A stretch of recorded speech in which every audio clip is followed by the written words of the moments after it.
without further ado, we'll get started. So, long ago, the Dunlap Valley was ruled by an evil king named Wenceslas. Empowered by darkness from sources unknown, his minions spread wide across the land, bringing plague, famine, and strife. Plants withered, farmland became infertile, animals fled and migrated away. Descent into ruin seemed quick and inevitable. One day, a young knight confronted the king alone, determined to put an end to his vile doings. The spry youth raised his sword, uttered a prayer to his god, and the blade erupted in holy flame. With it, he valiantly struck down the king and ended his reign of terror with a mighty conflagration. Peace returned to Dunlap Valley and the neighboring regions. When the land healed, there returned was a sense of normalcy. Despite this, there was always a prophecy that Wenceslas would return one day and take his revenge. Many years later, Ember might, as a young man had come to be known, was laid to rest in an undisclosed location, his sword at his side.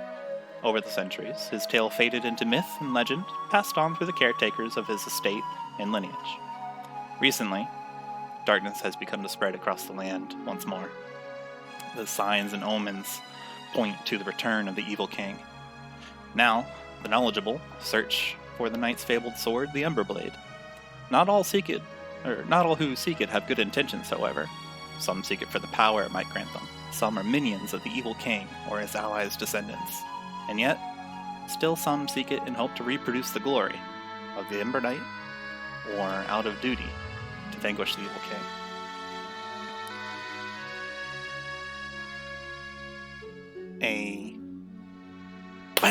A loud slamming noise from the lobby of the tavern you're in. The front door jars you from the mind's eye of the tale that the old man before you is spinning. His eyes, the color of a sea after a storm. Looks like he's lost in the deeds of ages past, and his hair is smartly slicked back. He has a faint grin on his face, while his body is protected in some old-fashioned, yet functional, leather armor that appears reinforced with rivets in vital places. He has a sword sheathed at his side and a shield at his back. He looks the part of an adventurer, just as yourself, if a little more weathered. The elder man who introduced himself as Silas before you sat down in this meeting room continues. Now I consider myself a good judge of character.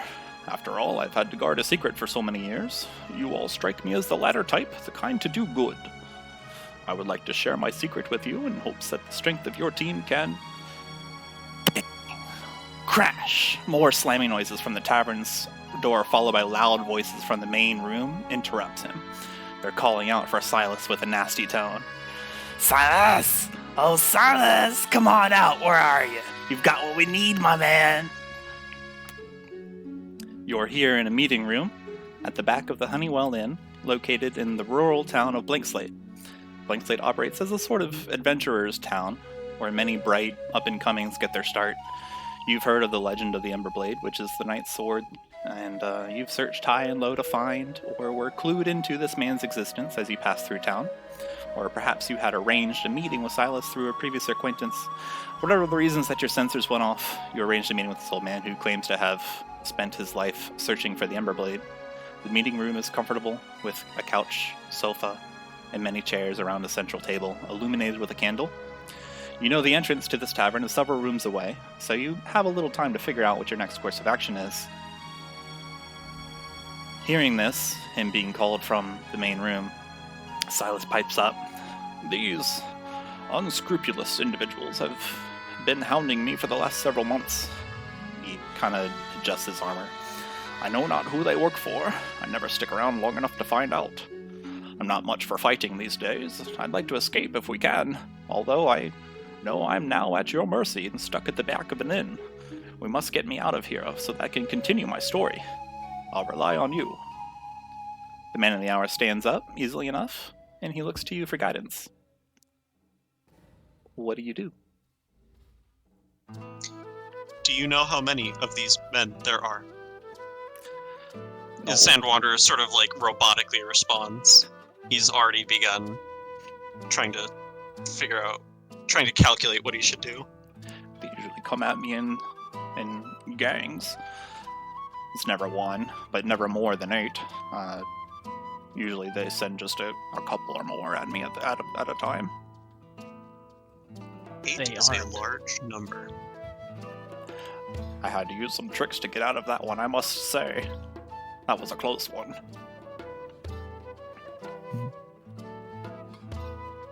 Do they have any weapons? They always do.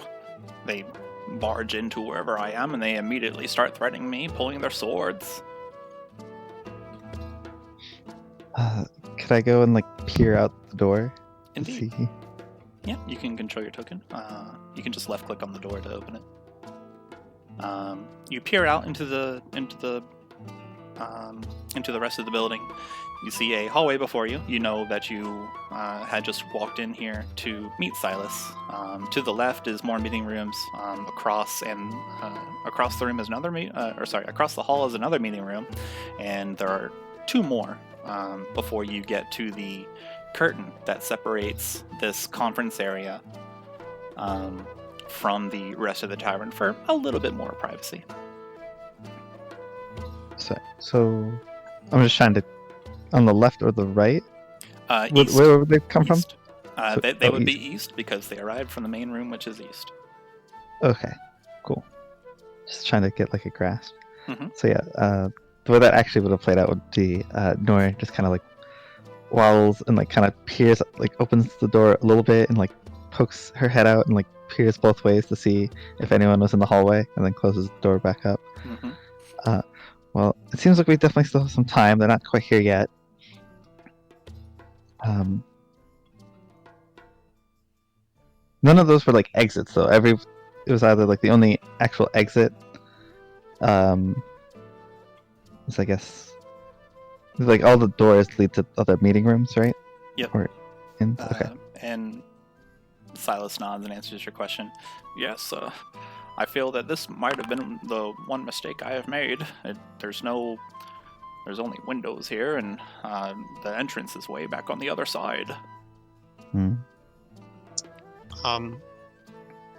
sort of see Sandwanderer straighten up a bit, and maybe like a strange noise come from him. Whose bird is allowed to open the door? Excuse me? Whose bird opened the door?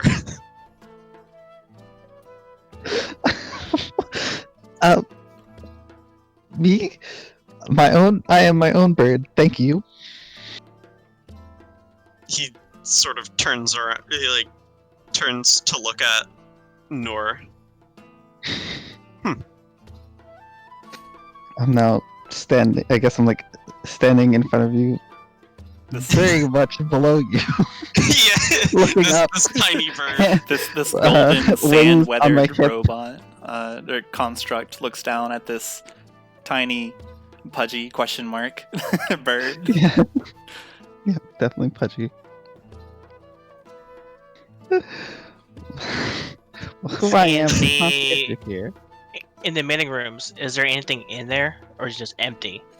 There's like a couch, a sofa, some cushions. It's a Okay. comfortable meeting room. It's lit by a single candle on the table that you're in. There's stools and chairs. Okay. Is this a window? That is a window. Sandwanderer goes up to the window and starts examining it to see if he can open it. It is a glass window. It's not like an open one. It's not like one you can open. It is a window. It's like a 4-pane, where it's got a plus sign that is holding each quarter of glass in place.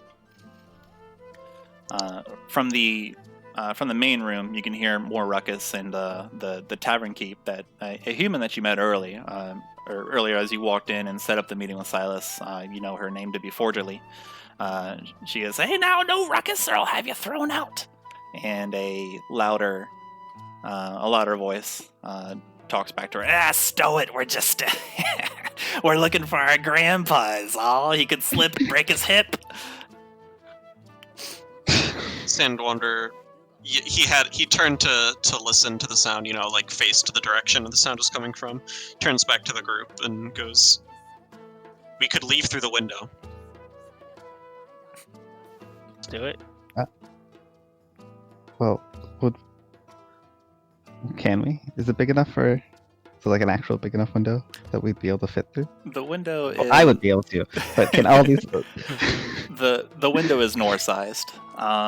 It's not like a person sized window. It's perhaps 3 feet, 3 feet vertical by 3 feet wide. That can be fixed. I can fix that problem. But no. Well, that'd be. It seems. Just break it.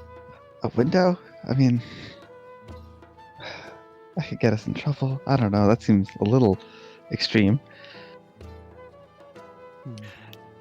If we can I at mean, we all could help still it, do it, I by the would. way. But If we can at all help it, I would prefer that we didn't destroy their property. The people in this town are kind to me.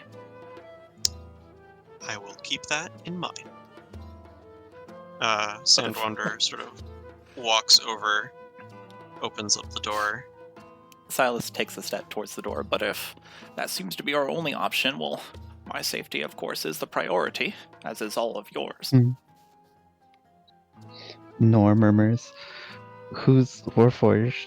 Open the door."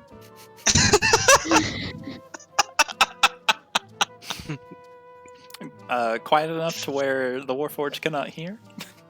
Oh, he's not trying to listen. just quiet enough so that the Warforged can hear. Yo, can I call a timeout? Yes? Yeah, go for it. Are you guys looking at something? My screen is gray this entire Oh, time. that's It's Oh all my gray. goodness. I don't know if you guys are looking at something or you guys are like hella into it. Yeah, no, we're looking at something. Okay, I figured because it sounded like you guys were hella into it. Do I just refresh my thing? Yeah, I'm so sorry. Yeah, no, try to refresh. It should load though. Okay. Uh, Because like when you started, yeah. okay, when you started the summary of what's happened, like the Ember King or the Ember Knight and the King and stuff, it just like turned gray. oh, and then yeah, I'll I like moved know. you to a. Well, when it turned gray, I moved you to a map. Oh, Try reloading. Yeah. I am. Load faster. Were you able to envision what's kind of going on though? It worked. Oh, this room sucks. It was not as close as it sounded. Wow. Right? Wow. Dang, maybe we should maybe just close the window. That just means your guys' imagination's like really cool. Oh, damn, this Sure. room's small. Okay, sorry. Carry on. Sandwanderer kind of steps out, looks left and right, and says, "Well, if you'd like to leave, we could go now." I have something that might help, actually. Can we disguise him? Can I disguise him, since that's one of my abilities? How would you like to disguise him? Anything but himself. No, I mean, like, what are you using to disguise him? I would use, let's see, different clothing, and maybe a mask or something. Do you have one of those? Oh, no. Fair enough. Thought you said you had. I guess I misread my thing. What were you referring to? What did you think you had? Well, it says on my I guess for the faceless background, Okay. disguise is one of them, and I can craft. Oh, yeah, you do have a disguise kit. Let's put that in your thing. I didn't. I was just not looking at it. Okay. Disguise kit. A disguise kit. Let's see. Pouch of cosmetics, hair dyes, some other stuff. Lets you create disguises that change your physical appearance. Proficiency with this kit. Blah blah blah blah blah. Doesn't say anything about using it on somebody else. I mean, you should be able to give it to him. It'll take 10 minutes to craft a disguise that involves moderate changes to the appearance, or 30 minutes for one that requires more extensive changes. It would probably take you about 10 minutes of messing with Silas. And you can decide if you have that amount of time or not. if that's what you want to do. I think it would be the safest way to get him out of this room, out safely. What does everyone else think? Sandwanderer does not know what the disguise kit is, but he recognizes that Chromas looks like he has a plan. So he's going to step back and let that happen. Yeah, seems like a good plan. Well, to me, how long do you think it will take? 10 minutes? Not sure we have that much time unless we stall them. Oh, I we can can just attempt to make some time. yeah, or we can just put the idea to the side and see what else we can come up with. Well, we should probably. If one of the plans requires time, then time is definitely of the essence. Okay. From the Sandwanderer sort of walks out and goes. He starts walking towards the east, the Okay. main hall of the tavern. Your sand-weathered, war-forged feet clamping on the blue carpet. Yeah, clunk, clunk, clunk. clunk, clunk as you move forward towards the main room. And as you do, you can now hear, not in a yell now, but just more inside voice of talking between these apparent thugs that have come in. You can hear a conversation saying, he don't appear to be in the main room. I bet he's hiding in those conference rooms. Let's go check there. And you, go check that other conference room over on the right. And you hear some shuffling. Only Sandwanderer hears this. Yeah. Sandwanderer sort of moves towards the hall, and then he sort of like takes his right arm and like tightens he tightens up his arm, make sure it's not loose at all, because Warforged. Hefts it a little bit, and then sort of Kind of roll your shoulder a bit. Like, rolls his shoulders, and then sets himself in place. Okay. The rest of you? As you're piling out this room, or Chromas, are you trying to disguise Silas, or just what are the other three doing? I am walking out the hallway as well. Okay. If I can. Ooh, I think my thing froze. Yeah, I can't move my character, my token. Okay. Try to refresh. If it gets too bad, I'll move the music out of Foundry, and we'll save your resources that way. Oh, there we go. Alright, so Chromas continues to walk outside the hallway and follows Sandwanderer Okay. in case he needs my help. Okay. Aren't you? He looks back and says, "Were you not disguising?" It's too time consuming. We don't got time. He nods. Okay, I guess disguise is not happening. Noor notices that Chromas isn't doing that. Okay. Noor actually is going to go and just inspect the other rooms quickly. Okay. Noor, as you exit the room, Silas follows after you. He looks at the tiefling Allister and kind of shrugs his shoulders, and looks like he's decided to place his entire fate in yours and the group's hands. While Noor's checking out the side rooms, Aleister, what are you doing? I'm laying on this bear rug. Silas watches Aleister get down and just lay on the bear rug. The bear rug is rather comfortable. It is a black-colored bear rug. It's very, very posh, very, very shag. It is smooth to the touch. Smells decent.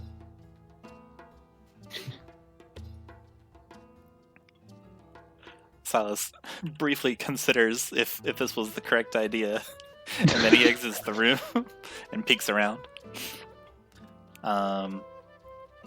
Noor, you find another meeting room. It's similarly arranged, just a different color bear rug, and you find a storage closet that has just cleaning supplies like brooms,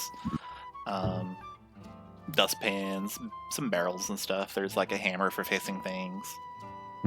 Okay.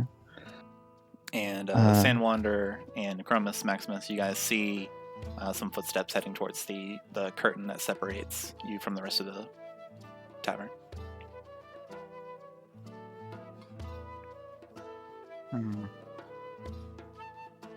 Chromas peeks around the curtain slowly. Okay. The moment you reach for the curtain, a hand also grabs it and yanks it to the side. Says, "Ha ha! Where are you, Silas?" Oh, pardon me. He sees this masked human with a hood. It gazes at you curiously, and then waits for you to pass. He actually backs out of the way. Would you pass? Okay. Oh.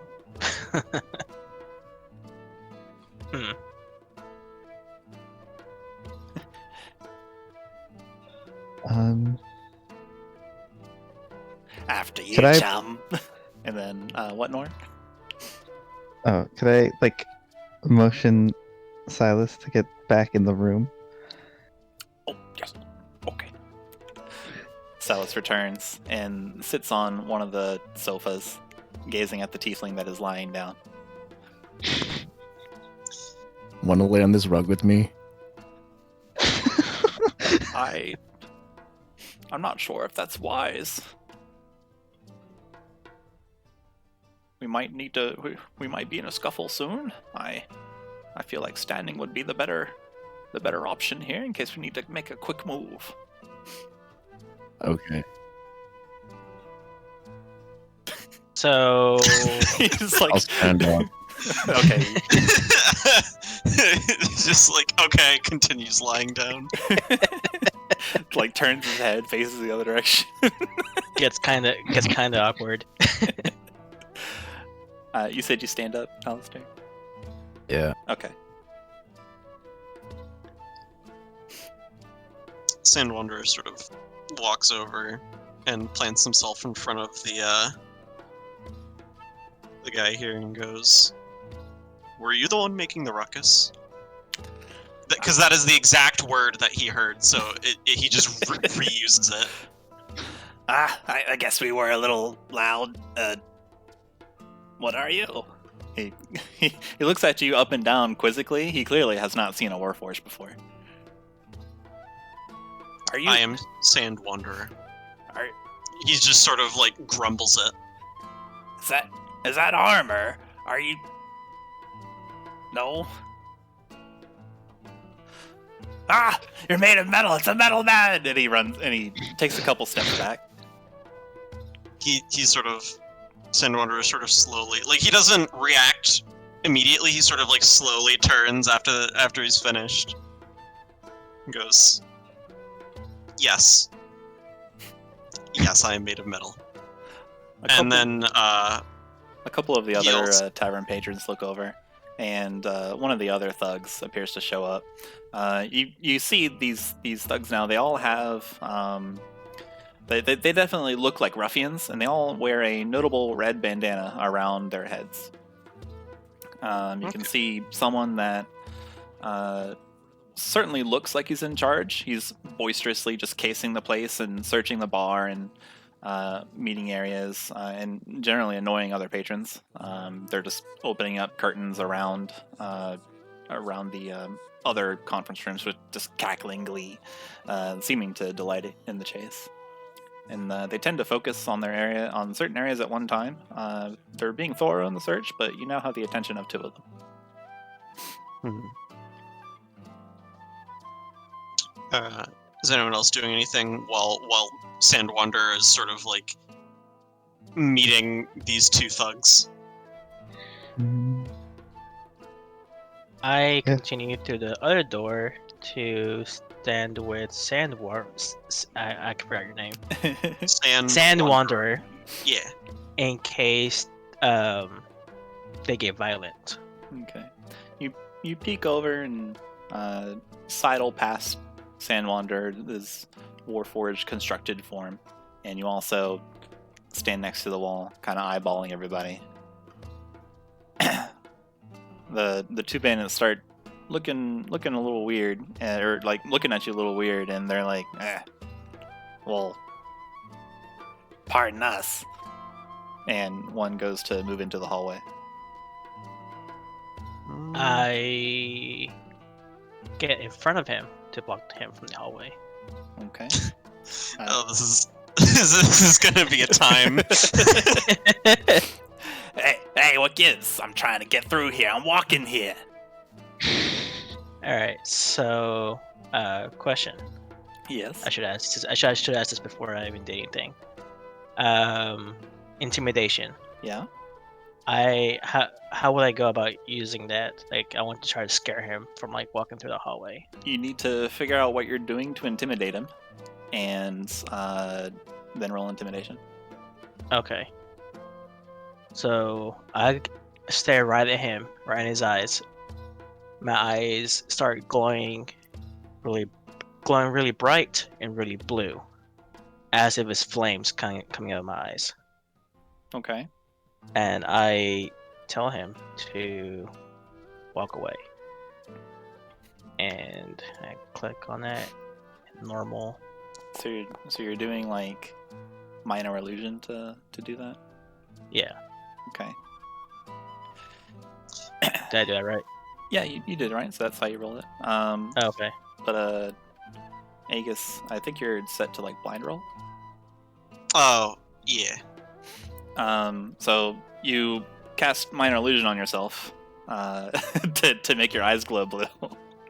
And you tell him to walk away, and he looks like he's taken aback for a moment, and then he kind of like looks at you, and he's like looks over at what appears to be his boss. And he's like, and he gets up right in your face, and he goes, "No, now you get out of my way. I'm looking for somebody." And he tries to push past you. Sandwanderer sort of puts his arm out, and I'm gonna roll strength to see. To try to block him? Yeah, Okay. like block him. Alright. He's going to Darn. contest it. with his own. Oh, okay. The 9 was not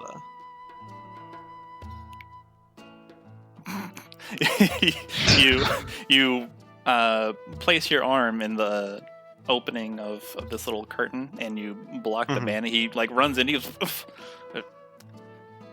"Get out of the way! I'm losing my patience here." Sandwanderer says, no, like very, very loud, and he sort of shakes his other, like he swings his other arm a little bit, and you hear like clunk, clunk, ching, and the head of an axe sort of out of his forearm on the edge pops out, snaps into place, and I'm rolling. Man, not very intimidating. It sounded cool, but It sounded very cool, but Sandwanderer he just doesn't have it in him. Fortunately, looks over at you, the tavern keep. She's at the bar, and she hears the clunk clunk, and then she's like, could we not fight inside my bar, please? And that takes like all of the intimidation factor. Like for a second, for a quick second, it was very scary. But just the voice of the bartender cuts through the air. Yeah, the squeak of the bartender completely dispels any amount of fear factor. While this is going on, what are you two in the back doing? I guess Noor kind of approaches the other two, but still sort of just hangs in the hallway,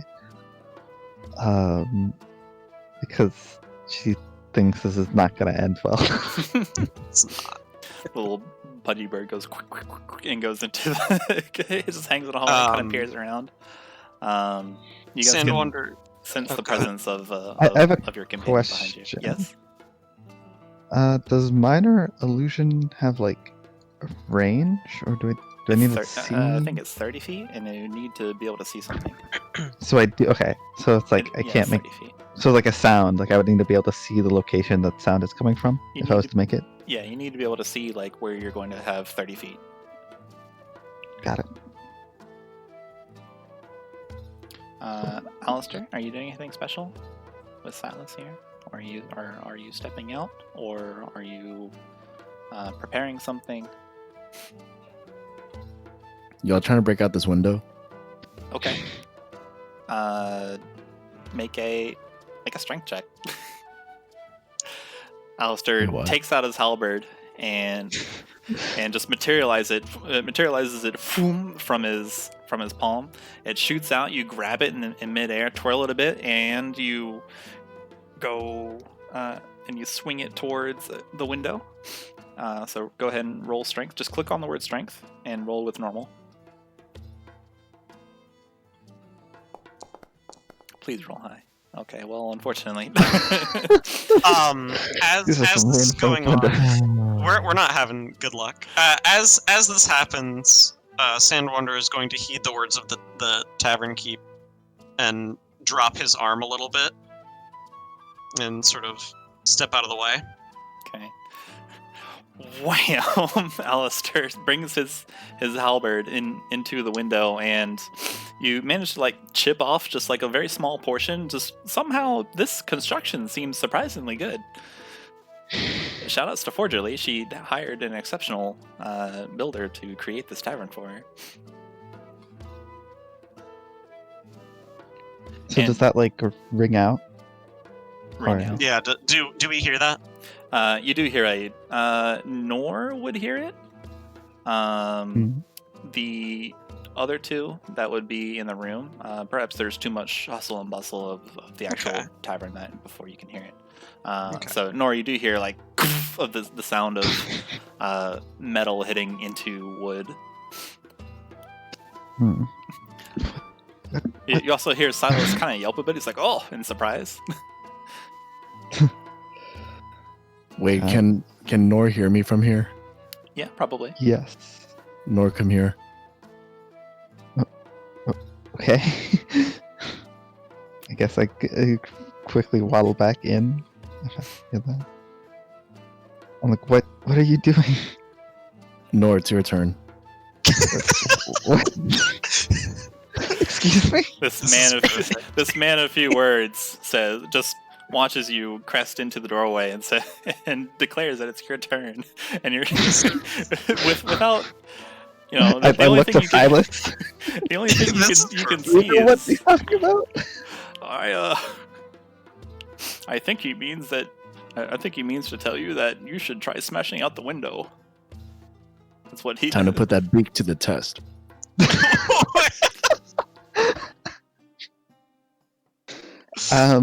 I kind of like look him up and down and look at his sword, and then like pull out my sickle and just kind of like look, like tilt my head, like, is this a joke?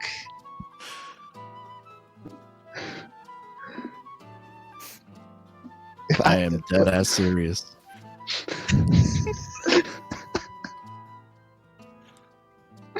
Just, I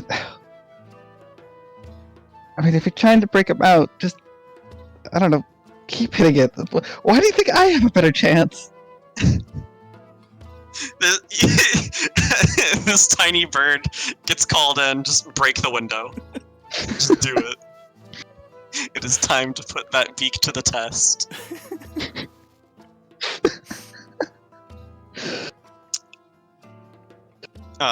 Have the thugs stepped past Sandwanderer? Yeah. During this conversation in the conference room, the bandit captain, the one that appears to be in charge, walks over and kind of looks you all up and down, looks over at Forgerly with this kind of dismal gaze, and looks over. Is like, "What are you guys waiting for? Get over there. Get down. Search for Silas.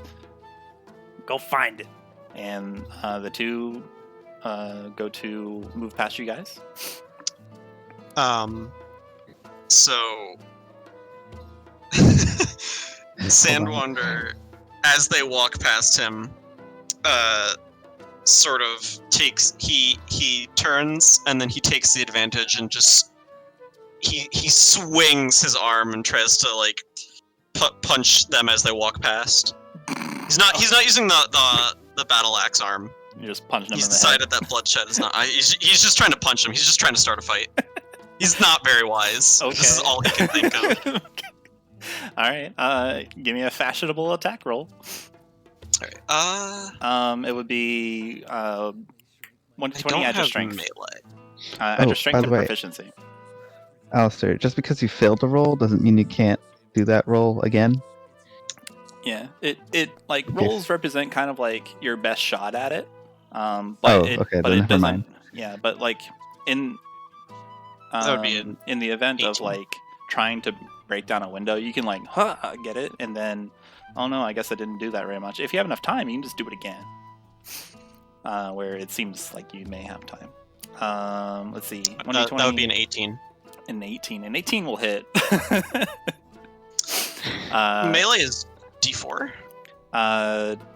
No. Or is it? For just monks, 1 in this edition? for monks, it's their special thing, but it's 1 plus your strength. Okay. 1 plus strength, that would be 4. Yep. He just swings at the front one as he walks past. He's just trying to start a fight. Okay. He's run out. He's tired of all this like plan making, thinking. That's not. Alright. Okay. Just you stow your axe at the behest of Forgerly as you had earlier, and then you clench your metal hand into a fist. You wait until this thug goes past you, and then wham! You just crash into him, into his temple, and poof, like connecting up with a bit with his eye socket, and then he stumbles. He actually like stumbles into the wall a bit. He takes 4 damage. Sandwanderer just flatly says no, He, and I assume roll initiative. yeah, the bandits don't. The bandits react poorly to this, and Who would have thought? and they're like, you want to fight? I've been itching all day. You'll be warm up for Silas. No. Hey boys, it's time to get going. And then so now Oh. now you can all roll initiative if you would like to participate in the fight. Everyone hears this. Okay. And, What do you roll for the fight? so right click once on your token, and on the bottom right there's this thing called toggle combat state that puts you Okay. into the combat. And then if you on the top right there's the icons. There's the fist, which is the combat tracker. You can click on the D20 icon in this combat, or sorry, in this encounter, and it'll roll your initiative. So Okay. you have to turn on your combat state first, and then you can roll the initiative. Okay. Yep. So Chromas sees Sandwanderer punch this guy, hit him right in the face. Hmm. He jumps in excitement and says, "Hell yeah, I'm in this too." He proceeds to also attack the same thug that Sandwanderer Okay. hit. And then Allister, are you joining this fight as well? I'm slowly following Noor with a disappointed face. Alistair really wanted to see the bird try to break the window. Disappointed that Nora did not attempt to woodpeck out the window. You see these bandits get into an altercation started by Sandwanderer, your construct companion so far. You see wham, this bandit go into the wall. Do you want to join the combat? I'm assuming yes. Noor, Yes. would you like to What? join? I mean, for the record, I've already rolled initiative. I think I'm the only one. No, Oh I yeah, have. do I click on that on the row? oh. initiative? No one has. I What? thought I did. Oh, what? There you go. It says, Oh, wait, what? it has Oh, a that was my 15. speed. Oh, I mistook that. No, I thought that's what I rolled. Yeah. There's a 15 next to the initiative number. That's your AC. Oh, That's I'm just very for smart. easy tracking. Okay. Yeah. Well, I rolled terrible. Jeez. Okay. I rolled a 15. And then 17. Many dice. Aleister, on the top right, Okay. there's the fist icon that takes you to the combat tracker. And then it's got the list of the combatants. And then you just click the big D20 icon next to in your row. And then that rolls your initiative for you. Am I supposed to click on someone? No. On the I top don't right. target anyone. No, not yet. Yeah, I'm in the fist thing. Okay. On where it says Alice, why does it say Allister's sheet? Where it says Allister's sheet currently, there's a D20 icon. There you go. And then that's your initiative. This initiative is your place in the combat. It's your turn. So you currently go third from last. The bandits will have the first turns. They are ready to fight, Wow. apparently. They were very into fighting. I just want to say, my first roll of this game was a 1. That's impressive. It only goes up from here. Yeah, you just Okay. did get it out of the way first. Okay, I guess... I guess I tell Aleister, you help the others. I have something I think I can do first. Okay. Alistair the Tiefling, a few words. Something I may or may not have just realized I had on my ability as a spell. And then, Alistair, I'm going to move you back a bit. You can move on your turn.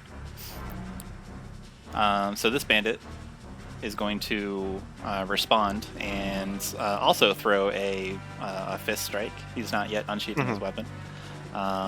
He is going to, let's see here.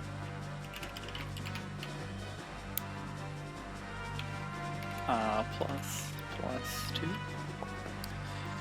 He reels back. He rolls a 1. He kisses his fist, and then says, "All right, this is how it's gonna be." And he swings at Sandwanderer, and you're just like, you just deploy your your suspension a bit, just go below it. Yeah. Yeah, like he takes the swing and it hits Sandwanderer square in the chest because he can't reach all the way up to his face comfortably. Like he can't swing at his face like that. So it hits Sandwanderer in the chest, and you hear just like a thunk and sort of a ring, and Sandwanderer does not move. Looks over. Boss. And then the bandit captain looks over and says, "Why? Just get him out of the way." And the band is going to run. The big guy is going to run up and try to grapple Sandwanderer, and it's an athletics check contested by either your athletics or your acrobatics, your choice. Yeah. So you rolled a 20. Yeah, I don't think I'm gonna beat this. Uh-oh! Wow. So let's go. Okay, so the bandit goes to grab you, and he takes a hold of your shoulder. And he tries to heave you out of the way, but Sandwanderer just no-sells it. And you're much too heavy for the bandit captain. He was ready to throw a man and not a construct. Looks at you. Yeah, apparently he thought the metal man thing was a joke. Looks at you and takes a step back. All right, I see how it's gonna be. And he goes and reaches for his sword, which brings us to Chromas Maximus. So currently, one of the bandits has tried to punch Sandwanderer in the chest with no effect. The other bandit has tried to throw Sandwanderer, but could not do it. And Sandwanderer appears to have the attention. What do? You may attack. You may cast a spell. You may move up to 6 squares, or you may do something entirely different. What would you like? Give me a second. Okay. And then, Allister, you're after these 2 other bandits, so Okay. start thinking about what you want to do.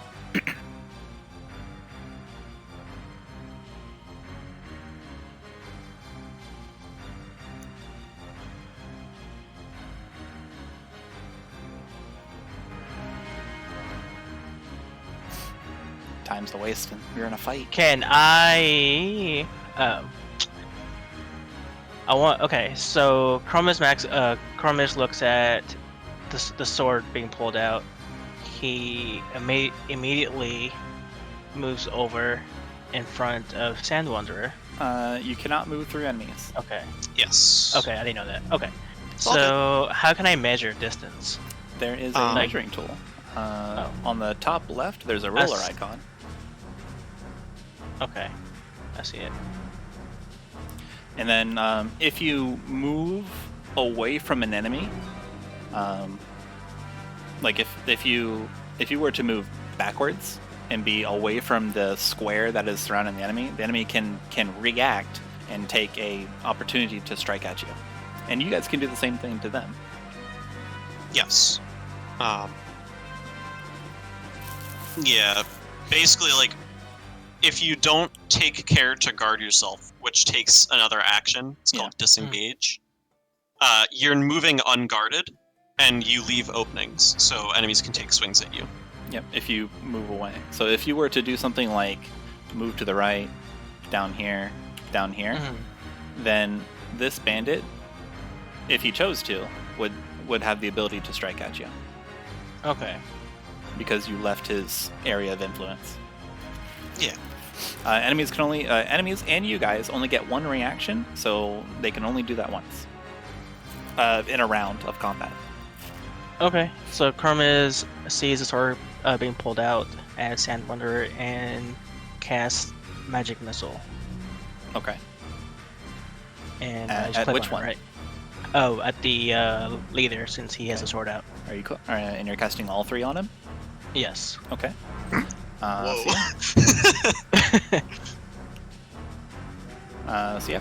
Go to your spellbook and then hit the little icon for Magic Missile. And then hit the damage button 3 times. Bink, bink. Bink. Okay. Sick. Alright, so Chromas Maximus takes his hand and gives it like a little wiggle, and he conjures this purplish looking dart of magic. He flicks his hand and it splits into 3 and hurls all 3 of them at the thug leader, and ping ping ping, they all inject magically into him and cause damage to have like a little minor burst of shard explosion. He reels back. Ah, you have done damage to him. What'd you say? You cut out. You have done damage to him. Oh, I've done damage, man. Yeah, you did 6 plus 2. You did 8 damage to him. He didn't like that very much. No, that's pretty rude, actually. Yeah, it's pretty rude. Chromas proceeds to say, "Put your sword away before this gets really ugly." Another bandit, hearing the commotion from the other side of the room, is going to stop what he's doing, search, and then run over to aid his friends. 3, 4, 5, 6. He's like, "Hey, what's going on? Do you guys need help?" Silas, still in the room, is going to be looking around, kind of peering out. Oh, what's going on up there? Then he closes the door. Respectable. And then this thug is going to try to get his revenge on Sandwanderer, and he's going to draw his scimitar, and in the same motion, strike up in a slicing motion at you.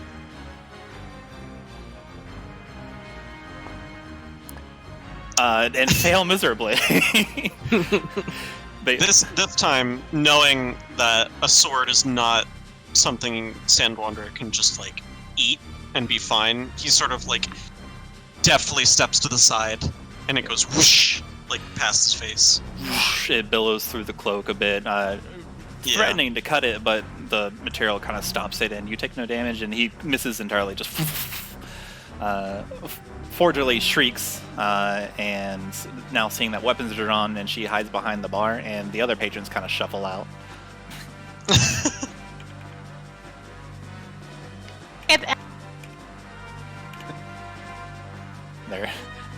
They're on their way. They're on their way. Which brings us to Allister's turn.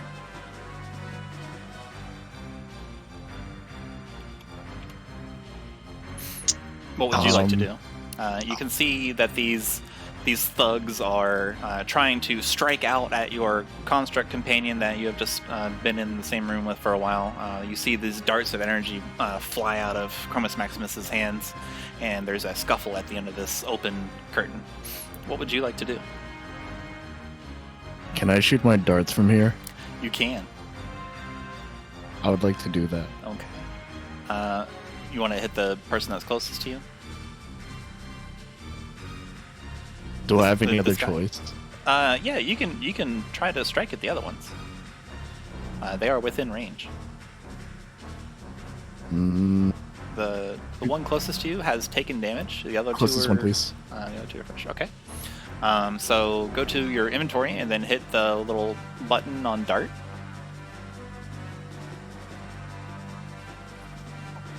And then hit attack, and it'll do all the math for you. Wait, click dart? Yep. So you've done that, so that puts it in the chat. And then back on the chat tab, there's an attack button that you can click on.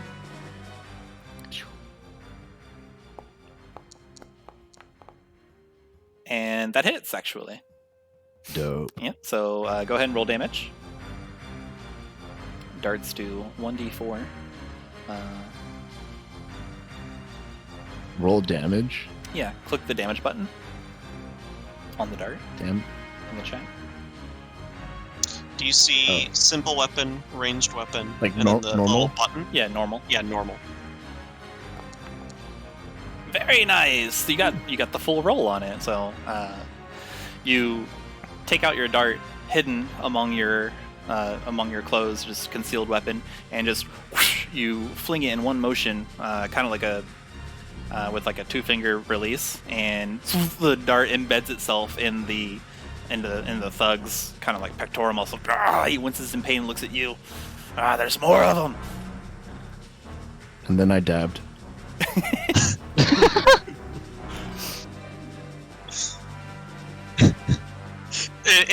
Was the dart throw a dab motion at the same time? Did you throw the dart via dabbing? No, I hit him first, and then I had to make him realize that he got hit, and then when he looks up, I dab. Roll intimidation.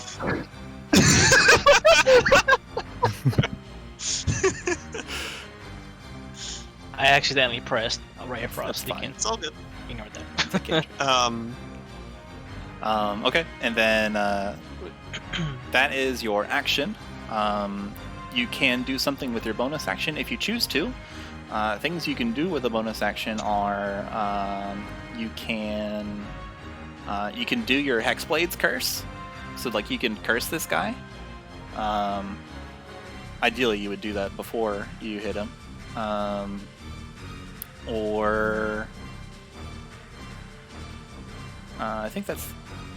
Or you could Misty Step, but that's honestly kind of a waste. You don't need to do that. Or you can move up to 30 feet.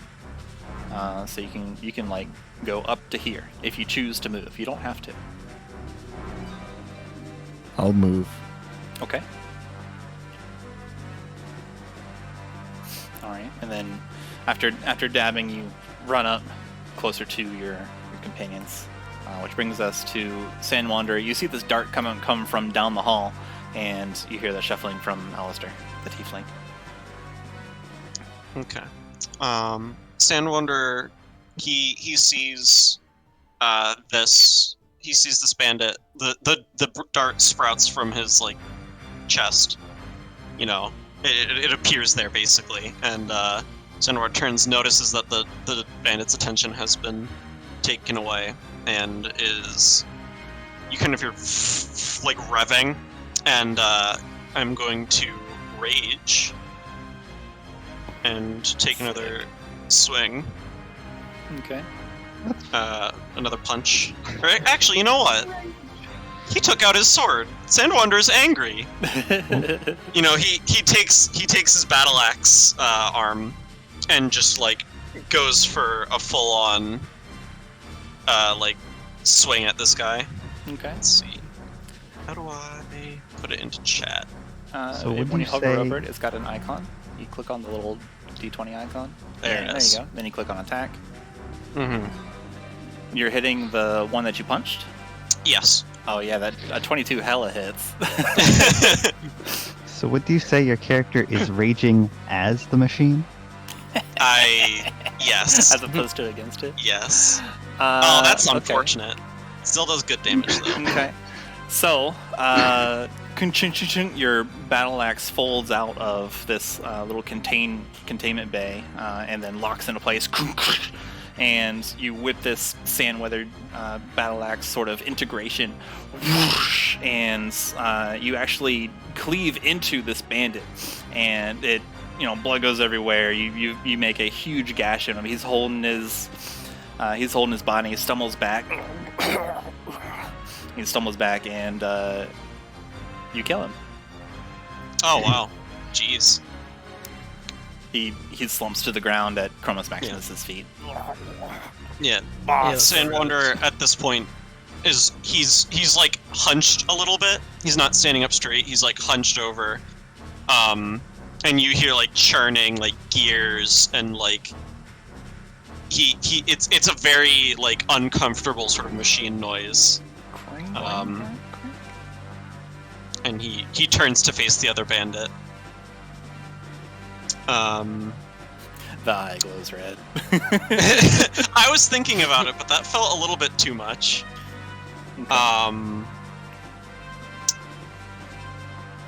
Sandwanderer's gonna actually. Would you say the bandit has like fallen over at this point? The bandit. He's not standing up. No, not at all. He's on the ground. Yeah. So Sandwanderer sort of steps forward, turns around, and faces the bandit in front of him. I'll move this just for... Yeah. Okay. Which brings us to Noor. You see this bandit get felled by this giant, heaving, cleaving axe blade come from on the other side of the curtain. Allister has run ahead of you. What would you like to do? So I actually go into the room with Silas. Okay. Right. Keep going, I have to open doors. Oh, there we go. You see Silas kind of like huddled up, trying to hide on the sofa. I turn to him and say, okay, I didn't really want to do this because I haven't done it before, but here goes. I reach out to touch him and try and cast invisibility. Okay. Oh, You- hold on. Reach out, like a little clawed talon hand and mutter your incantation, and Silas's form dissipates. Oh, this is certainly a great trick. I know this one well. Yep. And Silence poofs. Okay. I guess just try to get out of here without them figuring out you're invisible. Oh, I thank you very much. I'll do just that. Great. Okay. Yeah, I guess that's my action, because that's both movement and action. Alright, cool. And then this bandit's turn. It's like, they killed him! You killed him! And this bandit unsheathes his scimitar and goes to slice at Sandwanderer to get revenge for his friend. A 10, I'm pretty sure that misses. Well, I guess he's muted. It does miss. Oh, whoops. The scimitar is sort of like he takes a horizontal swing, and Sandwanderer catches it on the battle axe blade. Like a loud metallic clang rings out. Okay. Clang. And then he kind of looks over and is like, boss, this isn't looking so good. What do we do? And then he looks, then the bandit captain says, kill them, of course! He runs up and he goes and tries to slash his scimitar at Sandwanderer again. Well, not again. Fails terribly, and then he's going to withdraw a previously concealed dagger and goes to stab at your vital gears. Ooh, an 18. I think that hits. That hits. Okay. And goes in, he like catches a chunk of your machinery, just and kind of wedges it out and carves out just a piece of metal. Deals 5 damage, halved to 2 because you're raging. Is that how that works? Yep. Okay, cool. You always round up. You can on the damage roll, you can right click and you can do apply half damage. Apply half damage. Okay. Chromas, there are now weapons drawn. One of the bandits is dead. What would you like to do? Chromas looks down at the dead body and gets really angry because it reminds him whenever his whole family got slaughtered. So he proceeds to attack the bandit captain. Okay. With Agonizer Scorcher. Agonizer Scorcher. Okay. And then, so go ahead and put that in the chat. I think it's going to text. Remind me how to do that again. Go to your spellbook and then hover over that little section where it says Agonizer Scorcher. And then there's a D20 icon. You click on that, and that puts it in the chat. D20 icon. That's where the icon is. Like the picture of it. Oh, okay. Okay, and then you... this is a line, so you're just going like this way? Like down here. Okay, so you actually hit both of them. And okay. You bring your finger up and you point, and a laser of searing hot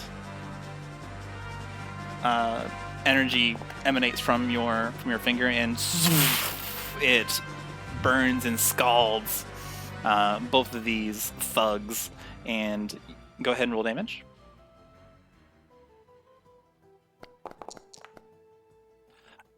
And you absolutely murder the bandit. Wow. That was right next to you, and then the other one, he's saved because your DC is 13, so he gets half of that. This one gets this huge scalding burn up the side of his body. He shrieks in pain. Ah! Silas, I'll get you! And he is dead. And then this one, the captain, the leader, appears that he is nonplussed about this, and he is starting to. He looks like he's starting to second guess. This bandit runs up over here, sees the dead body that has just been singed with a surge of magical heat, and decides he doesn't want any. He starts turning around and going the other way.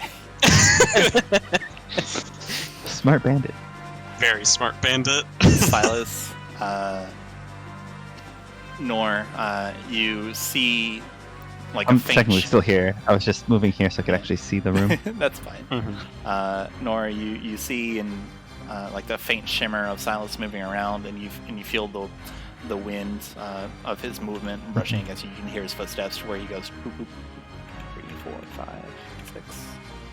And he ducks into the doorway of the other meeting room. Which brings us to Allister. You have seen this blazing hot, searing ray emanate from Chromas Maximus. Sandwanderer has felled another thug that you threw the dart in. What would you like to do? Can I shoot a dart from here? You can. Something else you can do, if you were to step here, your halberd has reach, so you can attack from 2 squares away with the halberd. Oh. But if you want to shoot a dart, you can. Well, let's rock and roll. Nice. Okay. So for the same thing for the halberd, just click on the little icon for it, and it puts it in the chat. And then click the attack thing. And we shall see what you roll. You roll. Whoa, you crit him! Let's go, Allister! Alister's first attack roll with his halberd has critically hit the leader of the thugs. So your extra damaging attack, Aleister. How do you envision this? How do you envision this looking like? To paint us a picture, tell us a story. If you would like to. I like. Your bring my halberd is halberd magical. back. It like comes out of your hand. Oh no! I just swing my halberd back, and then I look at the dude in the eyes. Then he says, "Oh man, I'm finished." And I said, "I know." And then I swing it, and then he looks up into the ceiling and prays for his life. Okay. Go ahead and roll damage, and then select critical hit because that's exactly what it is. Eat this, nerd.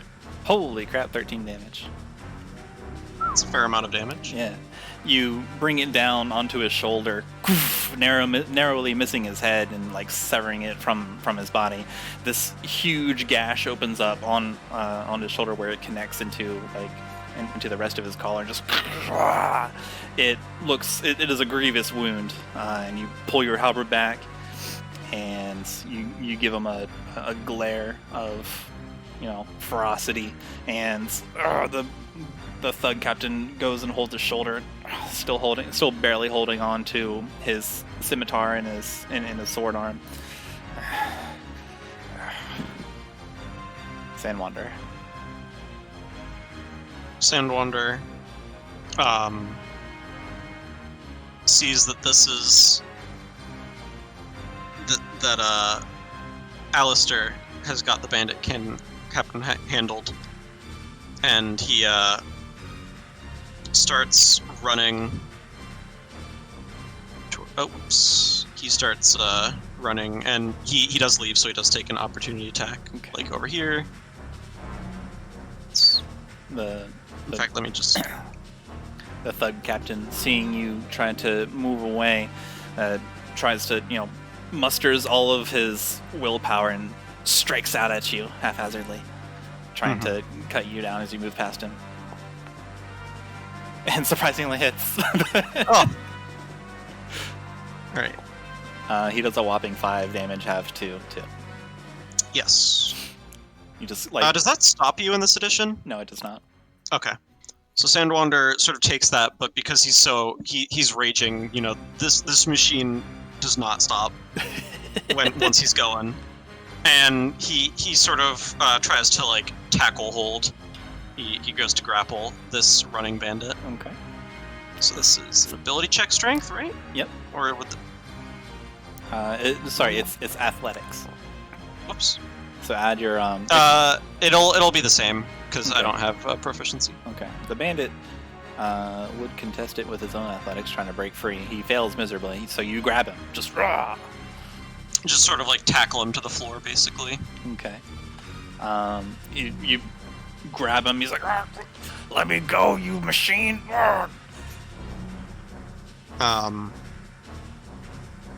And for the moment, he's just gonna hold him there. Okay. And end his turn. Noor, you're up. Okay, so I move back into the hallway just as I see, I guess, like the guard captain, like quick stab Sandwanderer, and I go and cast good old Eldritch Blast. Good old Eldritch Adam. Blast.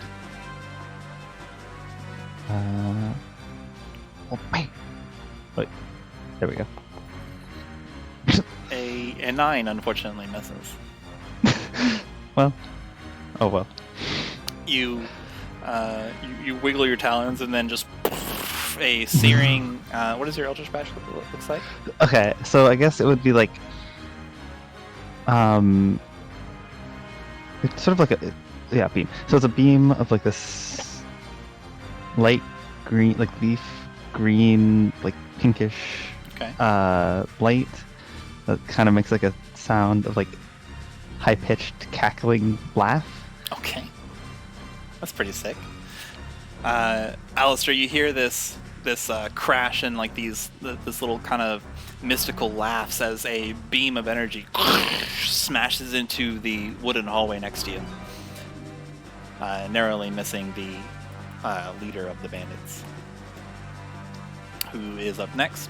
And then he's going to look at his shoulder wound. All right, I'll leave. Silas, I know you can hear me, you coot. I'll be back for you. You haven't seen the last of us. And he goes and attempts to leave. I mean, And he's actually going to dash. He's trying to piece. Chromas, it is your turn. This leader of the thugs has turned tail and run away. Sandwanderer currently has one of the bandits in like a bear hug. What would you like to do? How far would you say he is? From you? Yeah. The one that Sandwanderer has? No, the bandit leader. Or is he gone? You currently cannot see him. He ducked around a corner and he's out of your sight. Okay. So Chromas proceeds to follow him. Okay. How far can I move again? You can move up to 30 feet. So you can probably get like here. If you would like, you can take your action and dash, which doubles your movement speed for the turn. That will move you up to 60 feet, of course, because it's doubled. But then you How will would not I- be able to attack Yes. Okay. Yes. because it requires an action to attack. Okay. If you would like to do that, just say I'm going to dash, and then you can move 60 feet instead of just 30. I think 30 feet would be fine for now. Okay. So Chromas decides to move to chase after him. Okay. think- You were here. That was So currently you have moved 20 feet. Okay. So you run after him and you kind of like jump up on the bar and like slide a bit for the extra distance. And you now see this fleeing bandit captain. Can I attack now too? You can. Is that how that works? Okay. So Chromas sees the bandit running and decides he can't leave because if he leaves, he'll continue to terrorize. So he uses Earthbind to tie him down. Okay.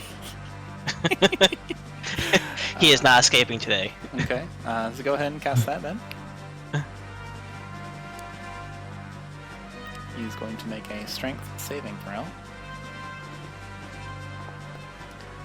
Your DC is 13. Oh, never mind. So these yellow strips of magical energy emanate from you, and they go to loop around the bandit captain, and then he's like, whoop, hop, hop, hop, hop, hop, hop, and he like raises his legs really high and like tries to escape it, and it looks like he breaks the Earthbite spell. And Chromas weeps inside. Can't see it, but he's shedding a tear. Mhm. yeah, me too. The bandit that you currently have grappled is going to try to break the grapple, so he's going to try to wriggle out of your grasp. So go ahead and roll your contest. That would be athletics. Yep.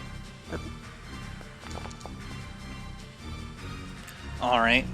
He just barely manages to kind of like wiggle and shimmy out of your grasp, and he manages to extricate himself from you. And he is going to follow his leader and try to get the heck out of there.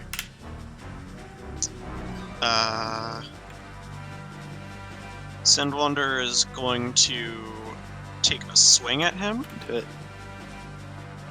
With your reaction, you will be using an attack of opera. Oh, never mind. And it. So I'm assuming that there's like a wall here. Yeah. He takes like a huge, really confident swing, and it just bites into the wall. And he's sort of like trying to break or wrest the axe free from the wall. Okay. Which brings us to Silas's turn. Silas is going to... Allister, you see a faint shimmer as Silas invisibly pushes past you, or like brushes past you, and then he's going to move over here. Which brings us to your turn. What would you like to do? The two bandits are fleeing. You can chase them down. You can do whatever you like, really. Huh. Do we need to fight them, guys? It may be a little late to ask this kind of question. Sandwanderer Sandwanderer yells. We can't let them get away, says Chromas. You don't think they learned their lesson? No. His friends are dead. The captain said he would be back. With gifts. What? Sandwanderer's back? kind of... What's happening? I can't see where they go. Okay. I guess I will... Where's the furthest I can go? You can move 30 feet, which is 6 squares. Do you see on the left? And you can measure it out if you like. Yeah, on the left there's the ruler icon. Yeah. So like you could go You click here that. right in front of Sandwanderer. You or can then go- click and drag to measure distance. Yeah. So you can go right in front of Sandwanderer, or you can go right behind Chromas. Or any combination of 6 spaces of movement. Okay. You run a push past Sandwanderer, moving past his sand-beaten construction, and you see this bandit fleeing. And then I yell, "Are you prepared for my trusty dart?"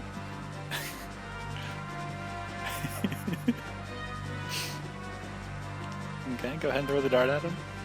Did he say anything? We'll find out what he says. All right. My inventory.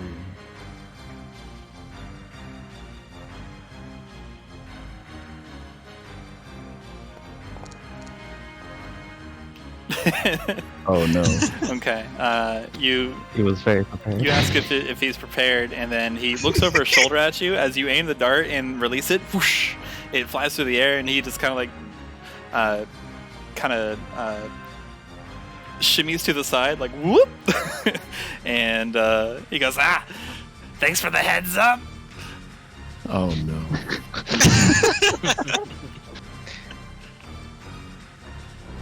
And that probably completes your turn, Sandwanderer.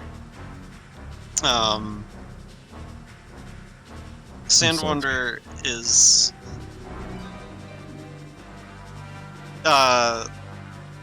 Silas visible at this point? Silas is invisible. Okay. You do not know where he is. You could probably like pick him out by hearing his footsteps or something like that. Yeah, Sandwanderer is not. If he was visible, he would maybe check up, but since he doesn't know where he is, he's not like paying attention or anything to like hear that kind of stuff. So he's gonna he's going to move. Let's see. 4, 6, and here, and try to keep tabs on the bandit, see where he goes. Okay. Noor, it is your glorious turn. Okay.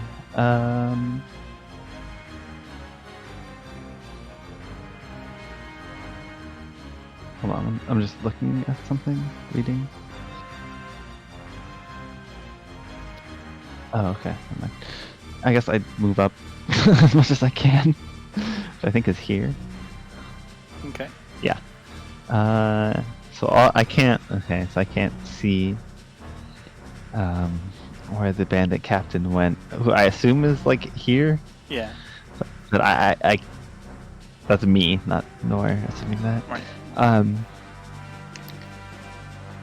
You can over the table, like behind where Forgily is, and behind Sandwanderer, you can see the other bandit.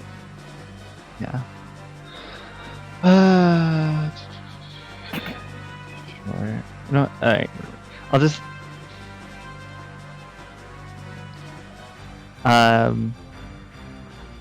I'll. Actually, I guess. Well, actually, I would have seen where Allister tried to throw the dart, maybe. He threw it over here. And check. Can I oh, he did throw it at this one? Yes. Oh, I thought he. Oh, whatever. I'll just shoot. Okay. I just blast. I blast the one I see. So anyway, I started blasting. And you succeed in destroying more property. I'm sorry. The streak of energy courses across the bottles behind the bar. You break a couple open, liquid goes everywhere. This time, since people are actually close enough, you hear like a sound followed by, "Sorry about that."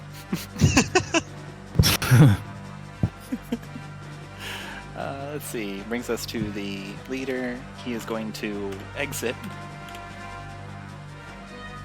Brings us to Chromas. Well, I did have a plan, but now I have to change my mind, I guess. Anyways, Chromas looks at the last bandit as he's trying to run away. He decides to use minor illusion to mimic. I forgot his name already. The guy who's invincible. What's his name again? Silas. Silas. He decides to mimic Silas' voice using minor illusion, coming from different directions in the room in hopes of the bandit coming back, trying to find him. Okay. Go ahead and roll deception. Deception. Sorry, so the captain's just like out of the room, out of the Yeah, whole tavern now? He has Okay. gone. Okay. You create many whispers and sayings of Silas now that you've had a chance to listen to him for a good while, and you make these words kind of shift all around this thug, and he looks very confused. He's looking around, whipping his head. Silas, where are you, Silas? Okay. And the voice says, "Over here, come find me," from different directions. The bandit is now actually super spooked. he's going to run away very fast because he is now convinced that Silas has crazy powers and is haunting him. So he's going to leave. Hopefully the bandit tells the leader and they'll leave him alone and never come back. And the rapscallions exit, two of them left alive, and they steal off into the night. You have routed them and successfully guarded Silas's life, and you are now out of combat.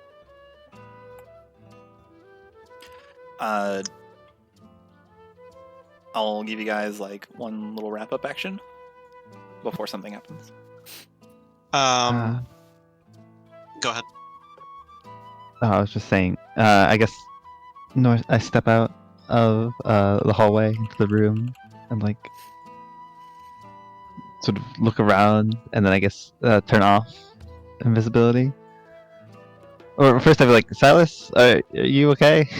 Oh, yes, I'm fine, thanks to your magical spell.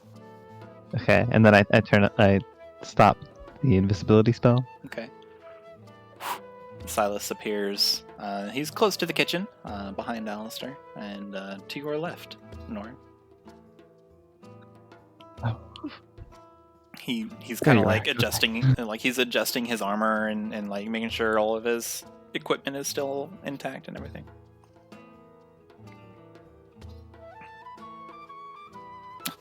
Thank you very much. You all have definitely helped out. Does anyone else want to do anything to wrap up? Sandwanderer sort of he's ending his rage. He sort of straightens up a little bit, and the growling like machine noises sort of like slow down, quiet down, Nice. and he is now more less animalistic, more humanoid. Okay. You know, like before he was sort of like hunched over, like Right. feral animal kind of fighting. Now he's more human Stands in up. terms of mannerisms.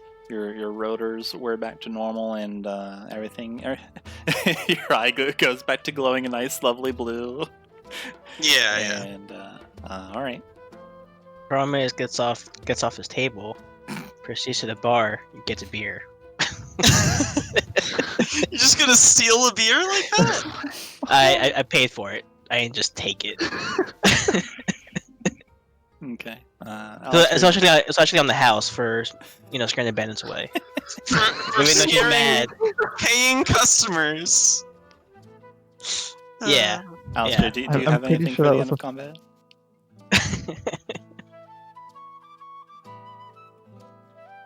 Sorry, you broke up. Were you talking to me? Alistair, do you have anything for the end of combat? What do you do after you have routed these bullies? I join Chromas Maximus at the bar and tell the bartender it's on his tab. Okay. Chromas proceeds with an illusion to make fake money. Oh no. Okay. Nah, I kid. I'm done. Forgerly looks around, like she's got kind of her hands on the edge of the bar, looking around, seeing that her bar is now empty, and there are 2 dead bodies on the floor, and she kind of gasps when she sees it. And then she stands up, brushes her apron off, and looks at you all very angry and says, all right. If she seems to be gathering like her courage to tell off people. It's like if you're gonna fight, go on, get out of here, and don't you come back until I've had a chance to rebuild all the things you smashed. Otherwise, it's coming out of your purses. See if the town guard doesn't show up and take you to jail, neither. And she appears to be kicking you all out of her tavern. That attitude, I'll leave. My own will. Goodbye.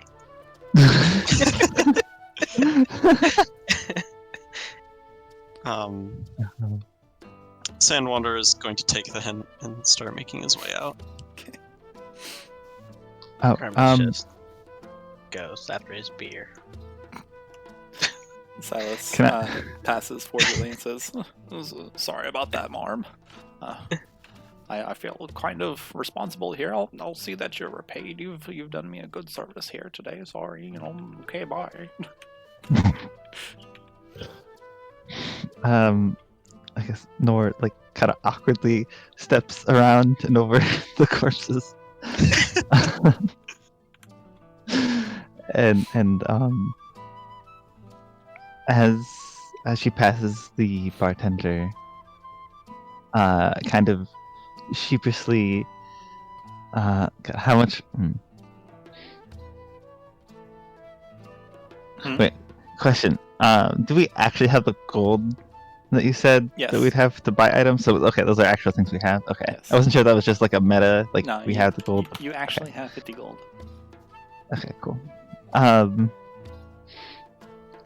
how much does a bar and drinks cost? How much does a bar cost? The value. I'm trying to think of how much damage do my misses cost. I'll just. Oh, Go I ahead. mean, if you're gonna give me an answer, go ahead. No, if Noor has her own idea. I guess I kind of just look at what I hit and awkwardly put, I don't know. I put 20 gold on the table and leave. And say mumble sorry and leave. Forgerly is exasperated. She notices that you put down the gold and gives a sigh. It's a start. Allister, are you doing anything on your way out of this tavern inn? I check the bartender's hands for any rings.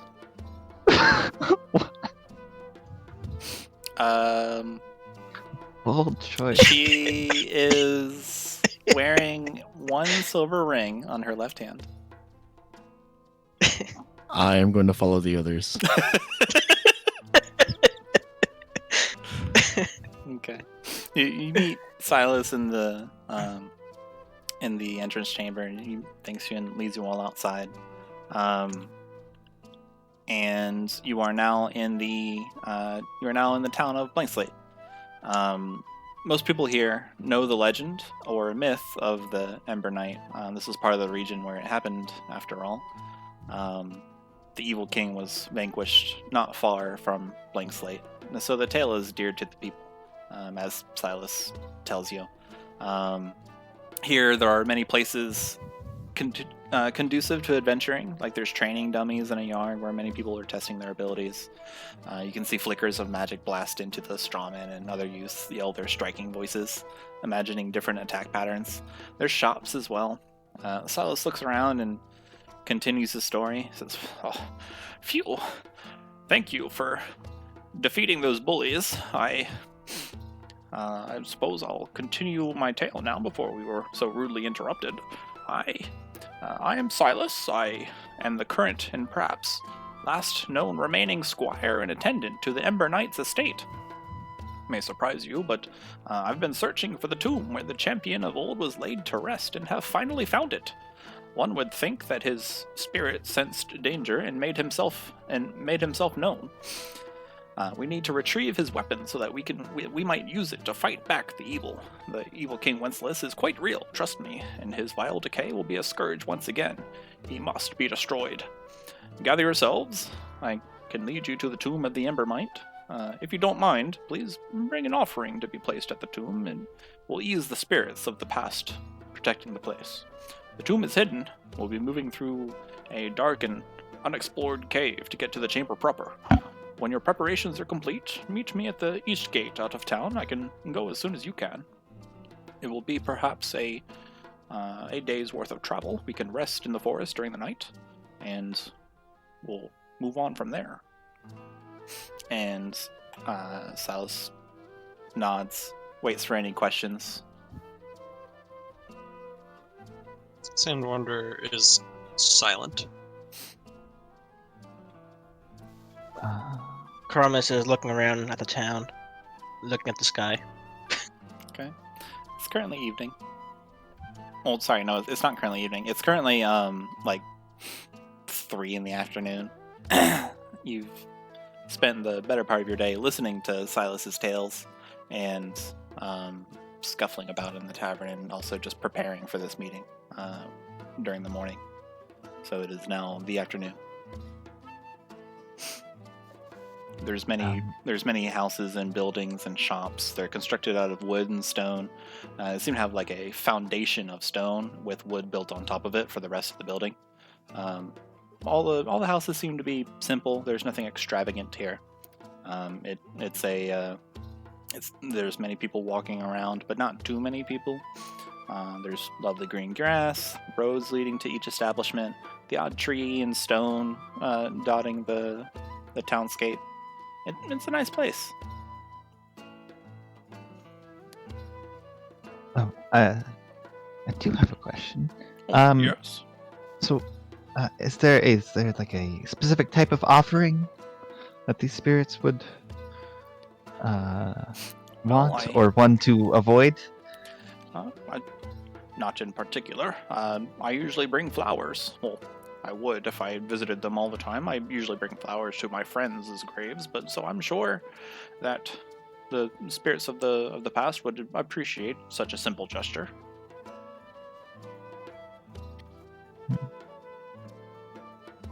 Okay.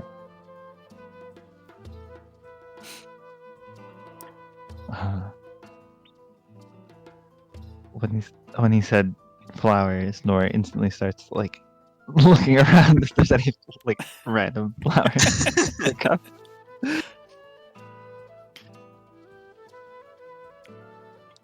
Roll nature. Okay. Looks at the group, seeing that there may be no further questions. Allister, do you have anything to query upon Silas before you reunite with him later? Probably not. Okay. Silas nods, look to each of you, and he goes and he leaves, and he waits for you all at the at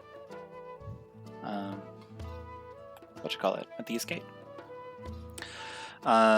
Noor, you find a marigold, like a patch of them. They're just part of the townscape. They're not in like a. There's no sign that says "Do not step on flowers" or anything. Yeah, no, that's perfect. Exactly what I was looking for. Just literally random flowers. I just like grab them out of the ground. Perfect. I'm ready to go. Yoink! There's some roots attached to them and all and everything. Oh yeah, there's still like dirt hanging off of it. Yeah, dirt hanging off of it. It just clatters to the ground as you go. So now you guys can take this time to make any preparations. If you, Silas mentioned that you'll be moving through a dark and unexplored cave and everything. So if you want to make any preparations for this cave, you can visit a shop real quick. Now that you kind of know like where your destination is, so you're traveling through the forest for a bit, and then you'll be at this cave of the tomb. Sandwanderer sort of looks through his pack and nods to himself and goes off to the east gate. He's content. Okay. Also, keep in mind that Sandwanderer does not have to eat or drink, so he might be a little bit lower maintenance than other people. Yep. Okay. Does anybody else want to make a stop anywhere? Is there any way I can gamble? If we were in a longer, in a longer running game instead of just a contained single session romp, then yes, there would be a place. But right now, you just see a under construction sign at the at the Blank Slate Casino. Curse them. It looks like some elegant person has bought a plot of land and they are preparing to build a casino. But it looks like it's still a ways out as far as being built now. Shoot. I am good to go. Okay. Chromas is good to go too. All right. And then, Noor, are you satisfied with your?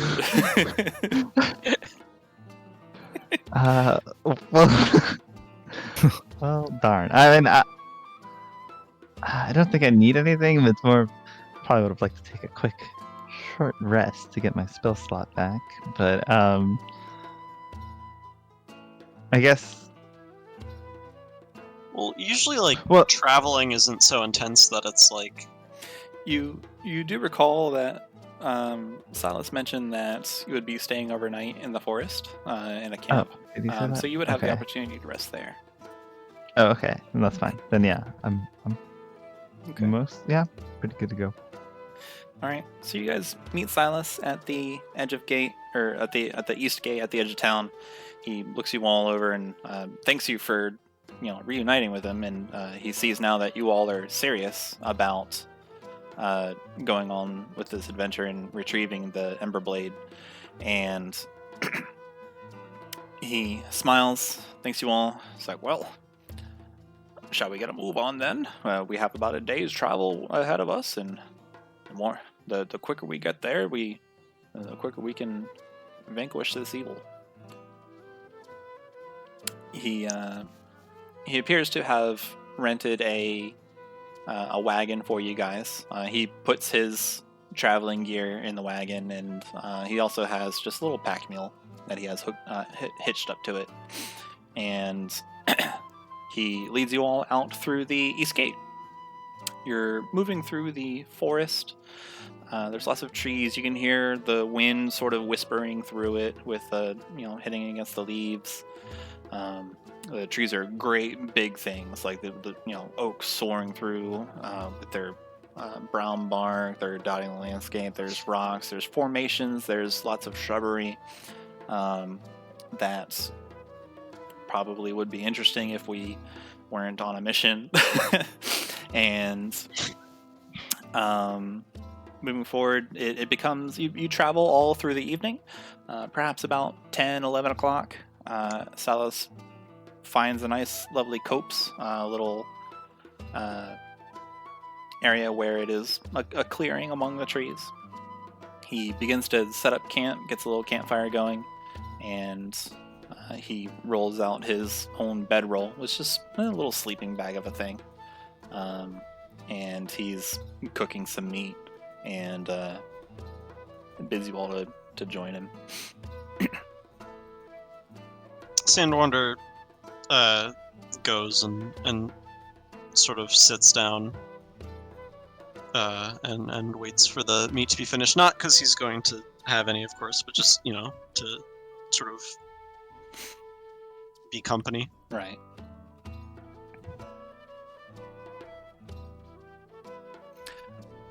Chromas also joins, but he lays down his back and relaxes until it's ready. Okay. The Silas does mention, it's like, well, you're a, I believe I've heard of your kind, Sandwanderer. You're a warforged, are you not? Sandwanderer nods. But you seem very stout for such a warforged. Where I know some of your kind do not have full memories, or it's locked behind some sort of something. I'm not sure. Do you recall where you came from?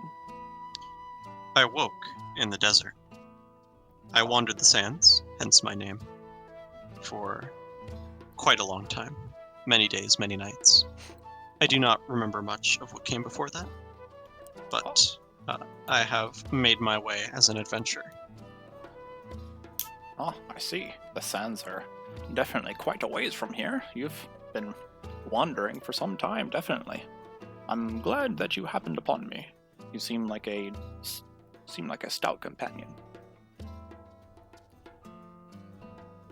He looks around at the rest of you and bids you partake in the meal that he's cooking. I would love some. I guess I sit down Okay. by the fire, whatever. Okay. Chromas fell asleep, so he doesn't eat. Chromas rests his eyes and swears it's only going to be 5 minutes. He was really relaxed, laying on the ground, looking at the sky, enjoying the wind, hitting his masked face. He just knocked out. He's tired. Okay. Aleister the Tiefling, do you do anything special?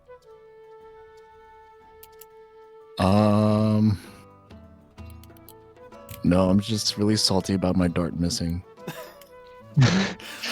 Aleister's, Are you brooding? Aleister's replaying the battle in his mind, thinking about, how could I have missed that dart? Was I off? Was there a cross breeze? There must have been a cross breeze. Must be.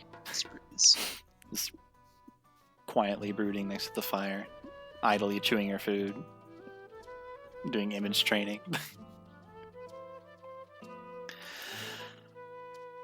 The night passes. You guys all eat your food, and Silas mentions that it's time to go to sleep, so we should set up who will take care of watching the surroundings, keeping an eye out, making sure that those bandits don't come back, and also so basically he's just looking at seeing how we're going to do this watch thing.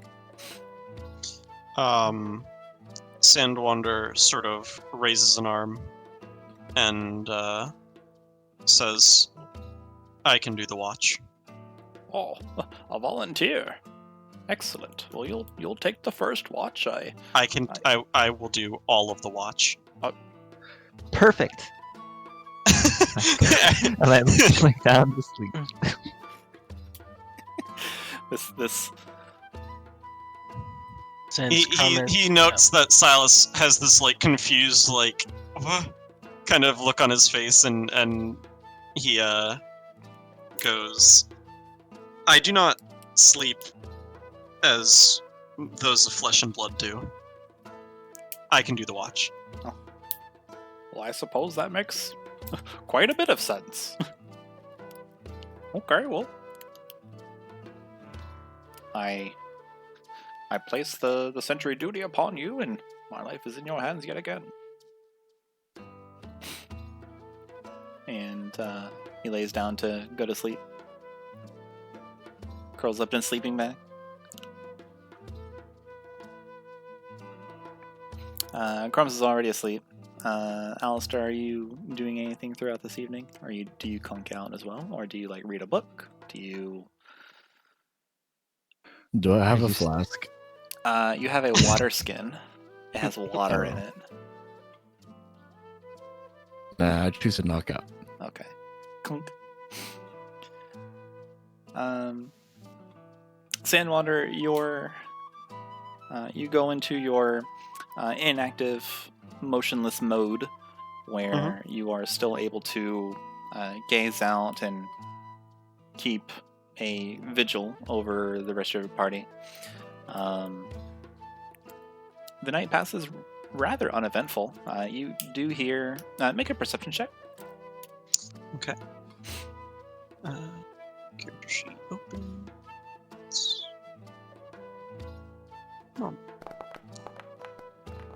Okay. You do hear the chittering of some animals. There's a little hoot of a owl, in the distance. There's some rustling in the bushes ahead of you, but in your motionless state, you can't get up to go check it out. You can still see and hear it. It's just a rustling of bushes, but it doesn't. Nothing further happens from there. Okay. Time passes. This And is this a long rest. is a long rest. Yeah. I'm going to click the long rest button. Yep. So everybody can click their long rest button. Time passes. The watch ends, and you guys crest into the morning. Everybody can click the long rest button. It's under. So Allister and Chromas. It's underneath the. It's on any page. It's the L rest underneath hit dice. The what? The button labeled L rest. It's underneath the section that says hit dice Is it hit on your Next character to sheet. health. Nice button. On your just hit the long rest button, and this is on your character sheet. Okay, just any one. Press the on any section. It is up where your health is, and there's a button that says long rest. Yeah, Allister found it. So you see where you're. Yeah, it sounds like you found it too. Yeah. Okay, cool. And what a long rest does is it replenishes all of your hit points if you have lost any. It replenishes all of your spell slots if you have used any during the day. And you basically just get all your resources back. Cool. I didn't know that. Interesting. Yep, that is the long rest.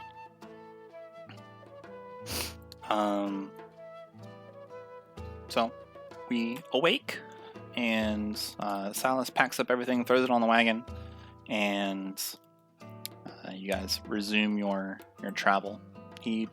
Silas makes small talk. He regales you with the tale of more of the tale of the Ember Knight, of how this young man was just wreathed in devout fire as he struck against the evil king. The sword burst into sunlight that seemed to harm the King Wenceslas as he struck at him, and debilitated him as long as he kept the sword presented. And then, just he's giving you guys a cool tale. I asked, how do you know so much of the tale? Well, as you recall, I'm the last remaining attendant of the Ember Knight's estate. It's a tale passed down, and I'll have you know it's the true version, not that watered down or in some places expanded upon mythical, legendary version. I know this story very well. We've been telling it to our Kept very good detail of it. Indeed, details are important. It's good to keep the legend and keep the story alive.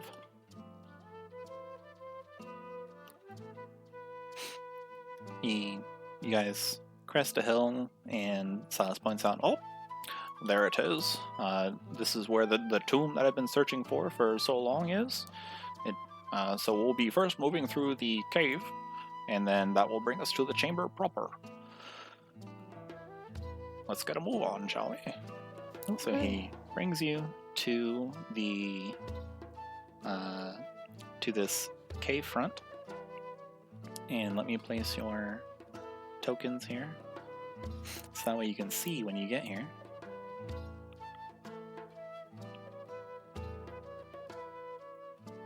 Okay, so I'm bringing you to a new map. It should load in a bit.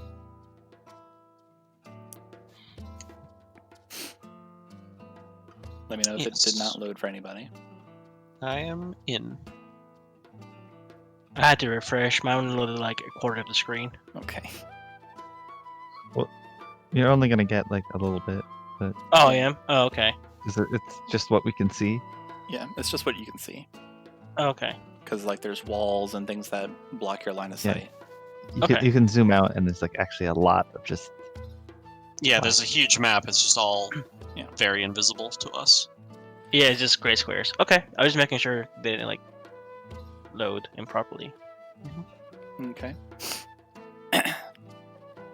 Silas looks around and says, well, here we are. He seems to kind of look at it with a deep respect, and he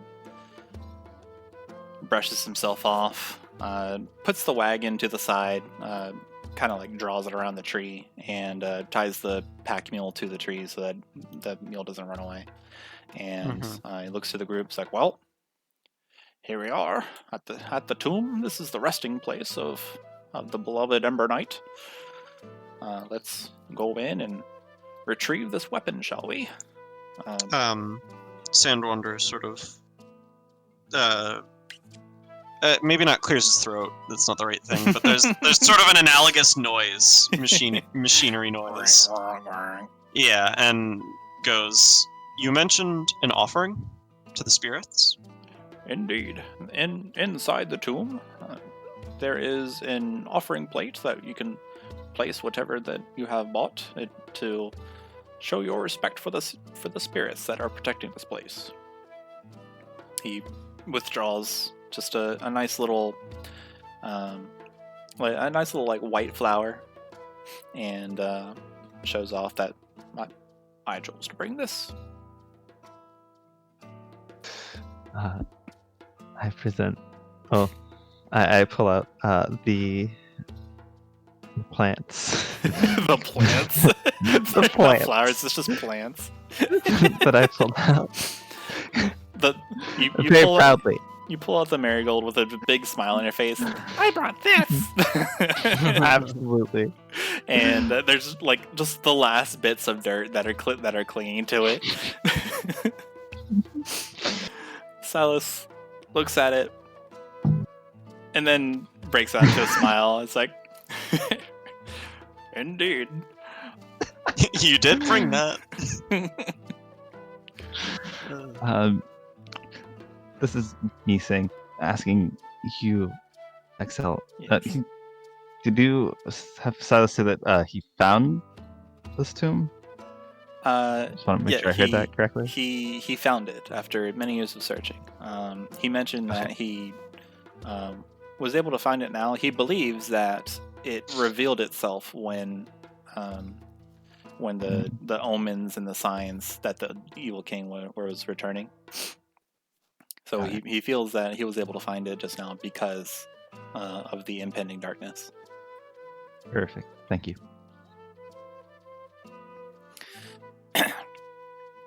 Okay.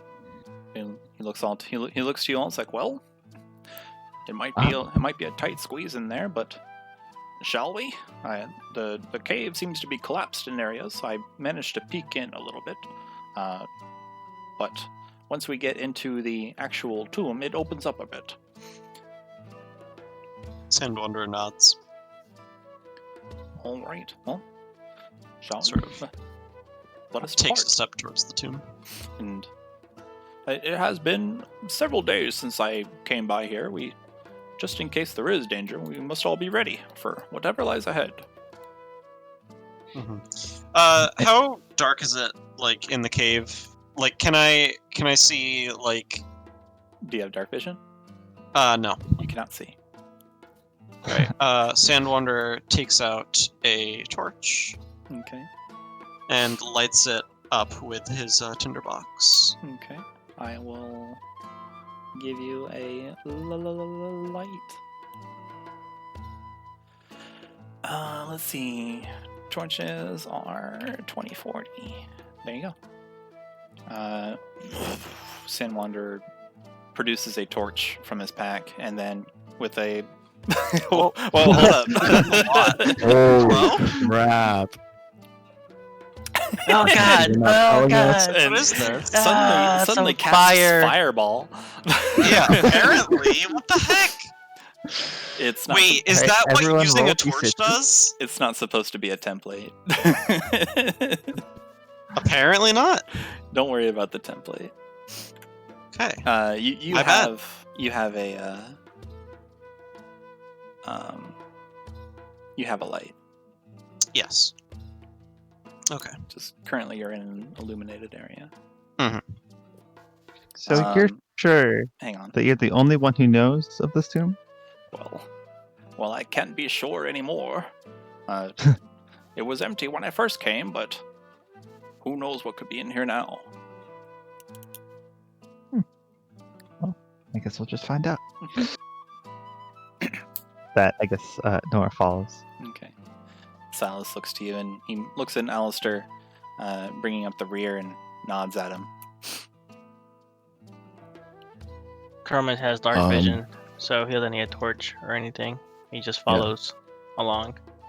I'll check behind us as we go along. Okay. All right. Inside the cave, let me give you the cave music. Ooh. Here you go. Dun-dun-dun. As you enter these caves, the ceilings you can see in the red-orange torch light as Sandwanderer holds it aloft as you move through. These ceilings are rough, or sorry, not ceilings. I keep saying ceilings. The cave walls are rough, not worked at all. But it appears to be made of limestone, so it's relatively like kind of grainy and like easy to kind of chip off. The floors are covered in rubble. The walls arc up 15 feet to form the ceiling around you. You're in what looks to be a tunnel.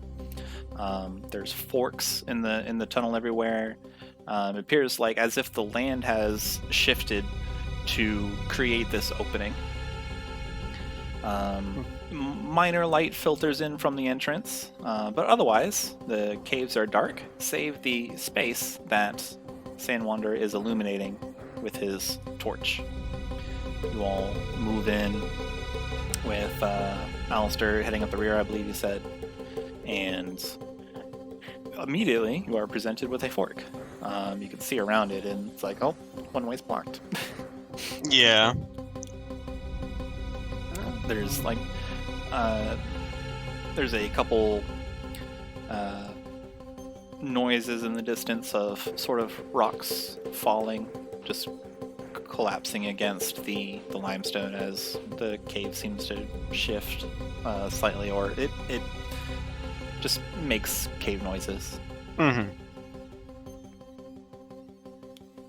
Well, Sandwanderer sort of looks behind him to make sure people are following and continues on. Okay. You do see the party. You are definitely in the lead. Mm-hmm.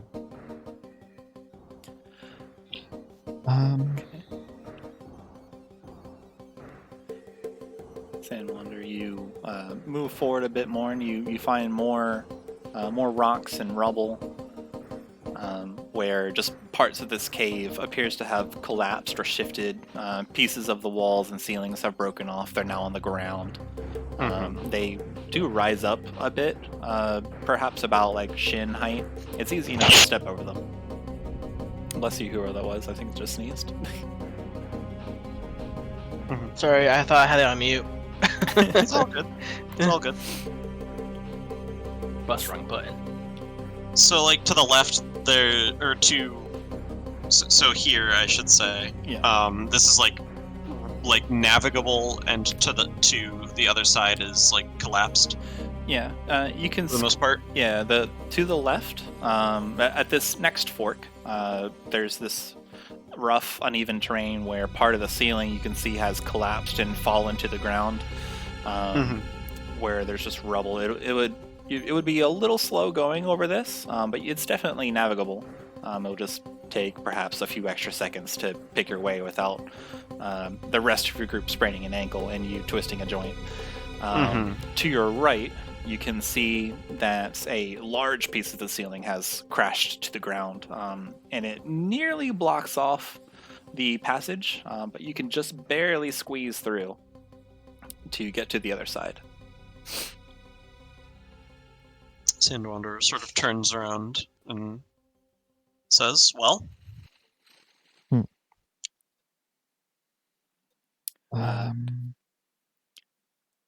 Silas he sort of hears. looks yeah. Silas hears Sandwanderer say his question, and he ushers Allister up ahead and here, go see what he's talking about.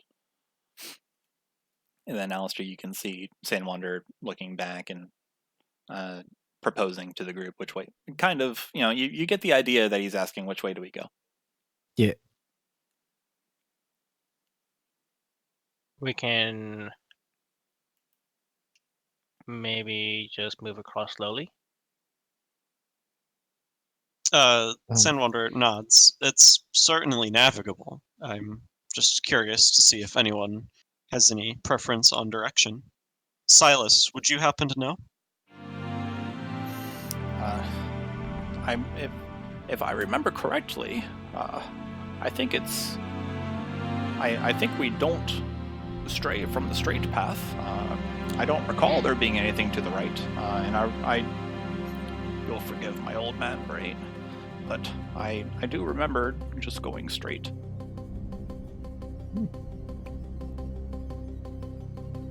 Wow. Didn't I say we proceed? Sandwanderer Right, nods. Sort of picks his way across the rocks, taking care not to slip and drop the torch, of course. Okay. Could I do, I don't know, like an investigation check just on the right, like this area, Okay. the right path, just if there's anything suspicious about it, because he's saying like he doesn't even remember it being there. Okay. Yeah, go ahead and roll investigation. through the illumination of Sandwanderer's torch, you take some time while the party is picking their way across this loose, treacherous rubble. You do find there is like another passage over there. There's more to it than just going straight. There could be something over there, and you also find roll a d100. Oh, jeez. Okay.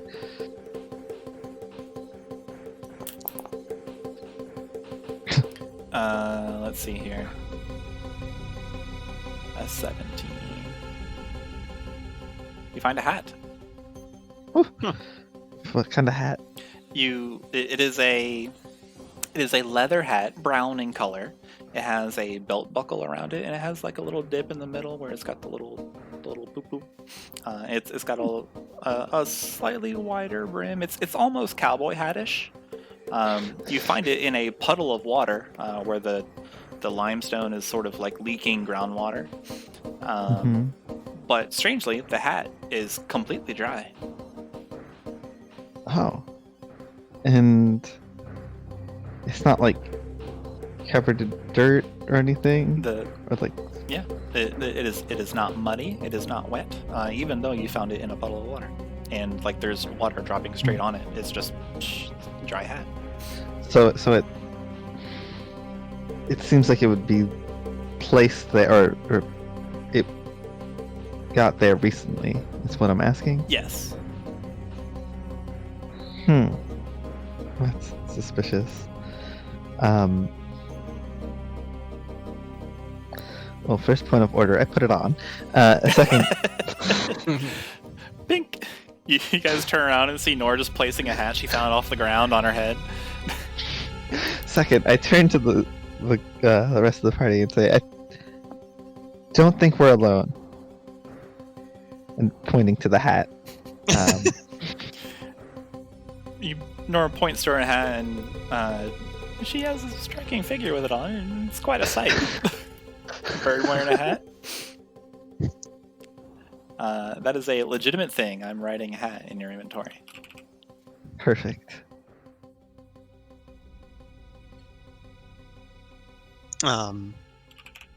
Sandwanderer sort of nods and says, "Good find." And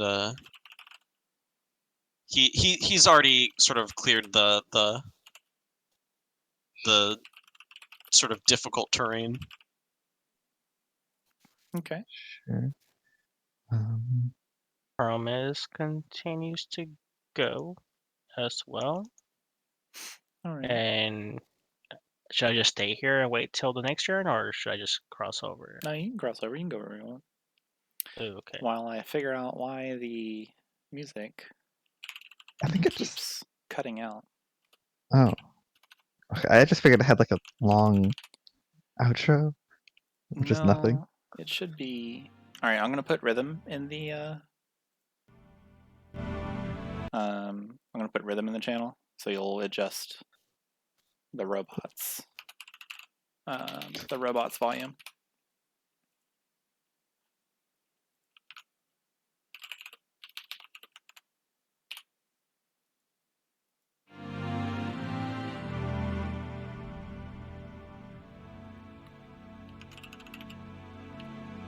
There we go. Okay. I had to set it down to like 27%. Yeah, rhythm starts on Yeah. kind of loud. I guess. I can't lower the music. What? What, Adrian? What was that, Adrian? I said I can't lower the music. Oh, right-click on the bot, the rhythm bot. Right-click on it. in the and you'll see in the user Discord volume. voice channel. Yes, Right-click in the where? Discord voice. In the channel, you see all of our names in Discord. Oh, yeah. Give me a second. Let me go back. Mhm. Okay. Do you see rhythm bot or rhythm? Right-click it In the voice channel. in the voice channel. Yes. Hold on, because I'm having trouble hearing with the music still. Hold on. Oh yeah, I see it. Okay. Right-click it, and you'll see user volume. Oh, there you go. Found it. Okay, cool. Yeah. There you go. So much better. Yeah. All right. So Sandwanderer clears out the path and clears the path for you while Norn is kind of like adjusting her hat. Chromas walks through the now cleared path. Allister, what do you do? I take a look at Noor and compliment the hat. Thank you. I'm gonna use the restroom real quick. I'll be back. Okay. After you. I guess since everyone is sort of committed to going that direction, I have to like glance to the right path, then figure I should stay with a group Okay. of much larger people than me, and just the path. Nor, you do get the sense that there's something over there, but Mm-hmm. just you. Okay. say Sandwanderer we had already committed. Fair enough. I guess as she goes, she says, "Just keep an eye out and be careful." Sandwanderer agrees. It's a good idea. Silas looks at the path that Sandwanderer had cleared. It's like, well, after you, Aleister. Thanks. Pew! All right. So now you are presented with a couple more paths in this dark, deep, dank cave. To your east, to your right, you see another squeezable passage, and then up ahead, you guys see a large cave-in to the second rightmost path. There's this huge piece of ceiling that has just collapsed into the ground, forming this massive, like, actual chunk of limestone that is blocking off all access into this passage. To the left, you see more rubble that's navigable. You can kind of pick your way across. That seems to go deeper into the cave. You get the sense that to the right is also another section, but to get to it, you would have to squeeze in. You would have to squeeze into this very narrow passageway. Does Sandwanderer think he could make it through a passageway like that without dropping the torch? Should I roll like perception or insight or something? Roll insight because you're trying to like get the idea of the situation. Ooh. Ooh. Okay. Welcome You back. you do get the idea that it would be, you could probably do it, but it would be difficult. Mm-hmm. Well, Okay. Okay. Apparently, it's just the track that I chose, so we're gonna do this instead.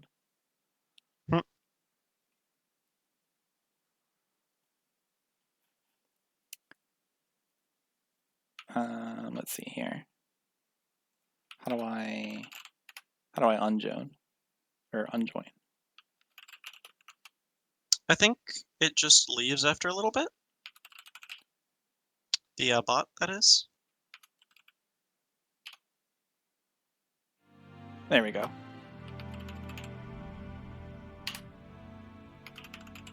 There we go. That should be much better.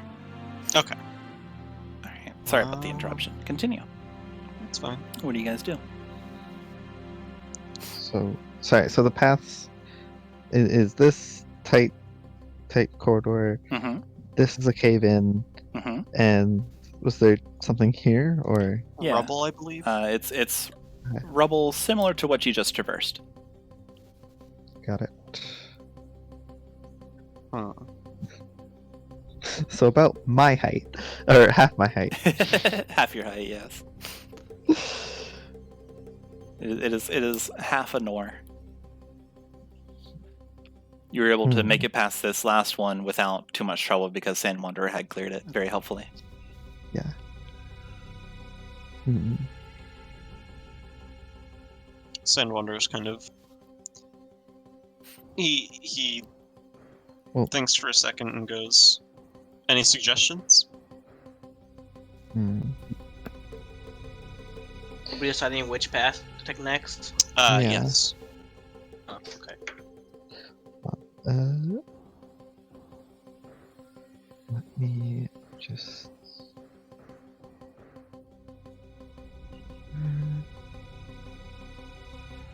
I would suggest maybe going to the rumble to the left.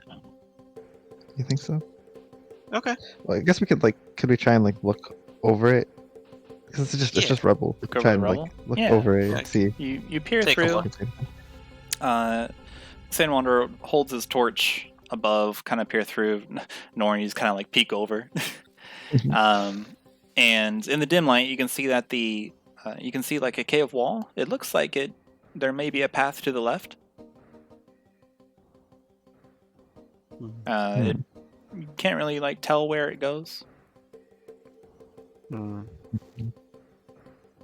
Sandwanderer says, "There's a path to the left over this way." Silas, I know you. Oh, go ahead, Allister. Go ahead. Oh, okay. Silas, I know you said that it's been a long while, but if you can seem to remember anything about, going straight, turning left, anything like that, it would be greatly appreciated. Aleister, what were you going to say?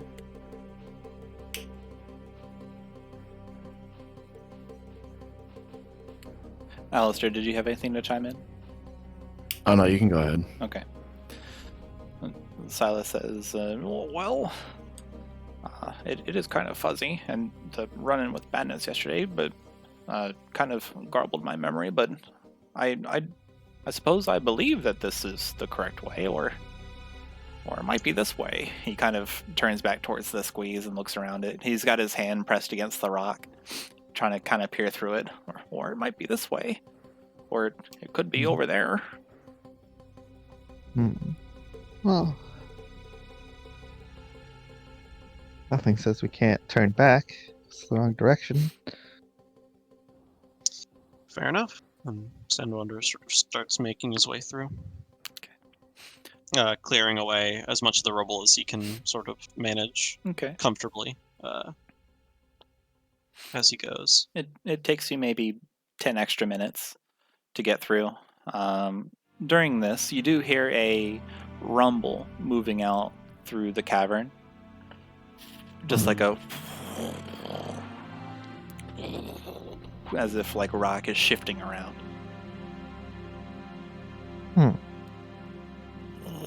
It seems to be kind of all around you. It starts in one position, and then it seems to move in a certain direction. As if there's just shifting stuff around the rocks. Is it a rumble we hear? It is a or rumble is that it you hear. Okay, so we don't feel the shaking. Right. It's not like earthquake, but you hear this. And it doesn't shake the ground that you're standing on. I guess you're still rolling private dice. Oh, well, I did one for myself to decide something. I guess there's no point in Okay.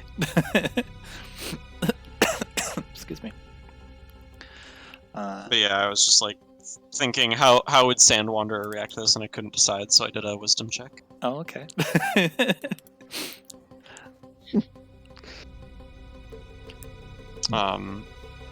He has no idea what it really is, but he is going to, with his offhand, and he transfers the torch to his offhand, pulls out one of his hand axes. Okay. You take the hand axe from your... It's just in my pack. Okay. From your pack. This is not integrated. Yeah. I'm holding this one. Yeah. Hold it in your constructed hand and your mechanized hand. Mm-hmm.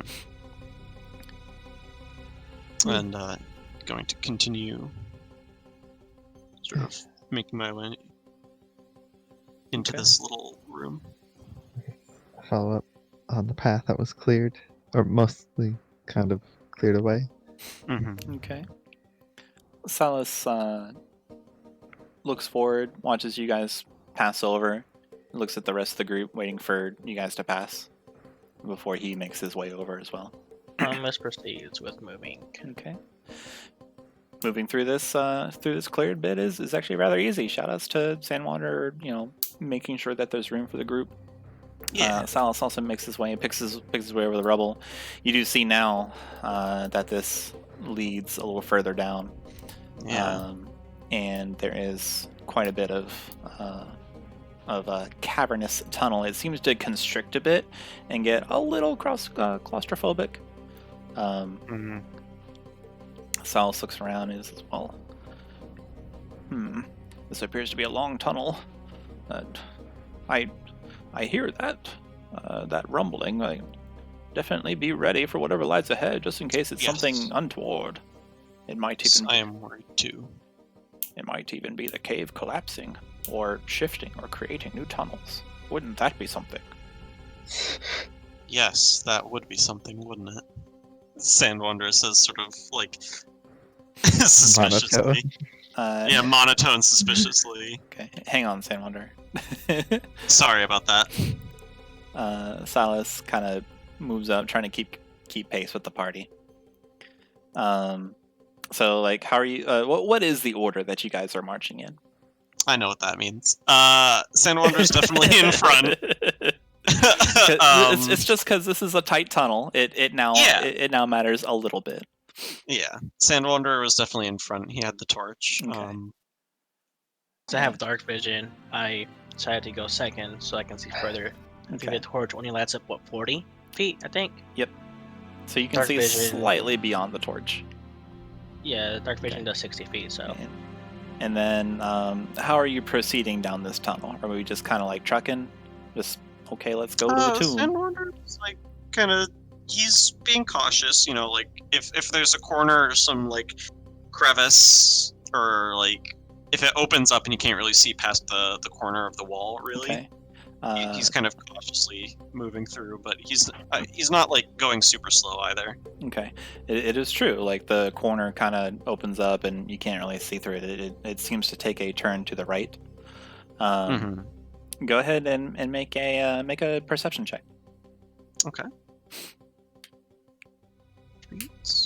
Perception.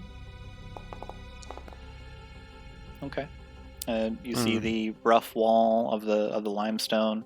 It kind of cascades every once in a while as the sound just is still moving around the cavern. It seems to come from odd places, but it's always like in sort of a droning sensation. Where you can always it's from this particular direction, and you can kind of like hear it and sense it as it moves along, where the noise continues to be in a particular pace. Which direction is it coming from? Currently, it is coming from this direction to your right, the way that you are about to turn, the only way you can turn. Yeah. Sandwanderer kind of takes a tentative step forward, looks around. I assume doesn't see too much. Yeah, everything seems fine. There's the limestone. You've got your head held. You're looking around, looking at you're tall. He sure is tall. That is one of his defining features. Okay. The rest of the party follows. Yeah, Yes, so. I assume so. Okay. As you come across the corner, one of you trips, probably Sandwanderer, probably Sandwanderer. Trips over something. You stumble a bit, catch yourself, and you're immediately met with a clong, clong, clong, clong, clong, clong, clong. You look back and you see that you have you seem to have triggered a tripwire of sorts. It looks like it's attached to some kind of like loose metal, and it's making this super loud ruckus going throughout the cavern. The cavern shakes a bit in response to the noise. That's probably not good. Oh, That can't be Yeah. something. I definitely don't remember that. That was not here. Seems like Noor was right. There have been people here. Hmm. Uh, Well, it's now they know. I guess now we both know we're here. yeah. Sandwanderer sort of continues a little bit forward. Okay. He is definitely more on guard this time. Like before, he was sort of like not like walking at a good pace, but like he wasn't Yeah. like in a fighting ready. Right. He wasn't on guard. He was just sort of walking, checking Right. around, making sure he wasn't, missing Okay. anything. Now he's definitely more sort of alert. Okay. Could I Yes. investigation check to see what the trip, like if the tripwire is like connected to anything specific? Oh, okay. Yeah, sure. Roll investigation. Investigate it. Does Noor have light right now? Let's see. Because I I, mean, can. No, she doesn't. Okay, I could I call out? Can you come back here for a sec? Yeah, I kind of double back. What is it? Noor, you duck down. Silas gets out of your way, like he kind of sidles, so you can check out the little trip. It looks like just a little tripwire trap. It is terribly made. It's like it's like a young child, a young human child did it, and that's putting it, that's holding it high. It's just like a wire. It's attached to each side of the limestone. It's kind of like banged in with some pitons, and it's got loose pieces of metal. You swear you see a pot in there. As shoddily made as it is, it does make a lot of noise. Okay. Oh, so it literally just is an alarm. Okay, Yeah, it's a noise trap. got it. So I just wanted to make sure. That's not gonna kill you. Yeah, I wanted to make sure we didn't just trigger some sort of, I don't know, iron gate falling behind us or something. By the way, have you seen Indiana Jones? A giant rock falls. No. With the tunnel, Sandwanderer sort of looks back. He sees how quickly the light cuts off. He hasn't done too much caving. He was surprised by how quickly the light cut off. He sort of goes to Noor and says, "If you'd like, you can take this torch, and I can do another one. We can have more light that way." Oh, sure. Okay. And he hands the torch to Noor and takes another one out and Okay. lights it up. You do your tinderbox, and after handing off your torch to Noor, you now have 2 sources of light. And then he goes, sort of sidles by Chromas and continues moving forward a little bit. Silas follows. Silas kind of steps over gingerly the tripwire trap and follows the party. Yeah. I guess. Yeah, I'll keep the tripwire trap there in Okay. case there's someone behind us. Okay. For some. Allister, anything from you? No, I'm just looking over my shoulder. Okay. With a cautious glance, you peer over your shoulder, decide that things are fine, and dust off your hide armor a bit, and the party continues spelunking. The going is roll perception again, Sandwanderer. Okay. Now that you're on guard, keep an eye out. Just Sandwanderer? Whoever is keeping like a good watch, that is now like super alert. Okay.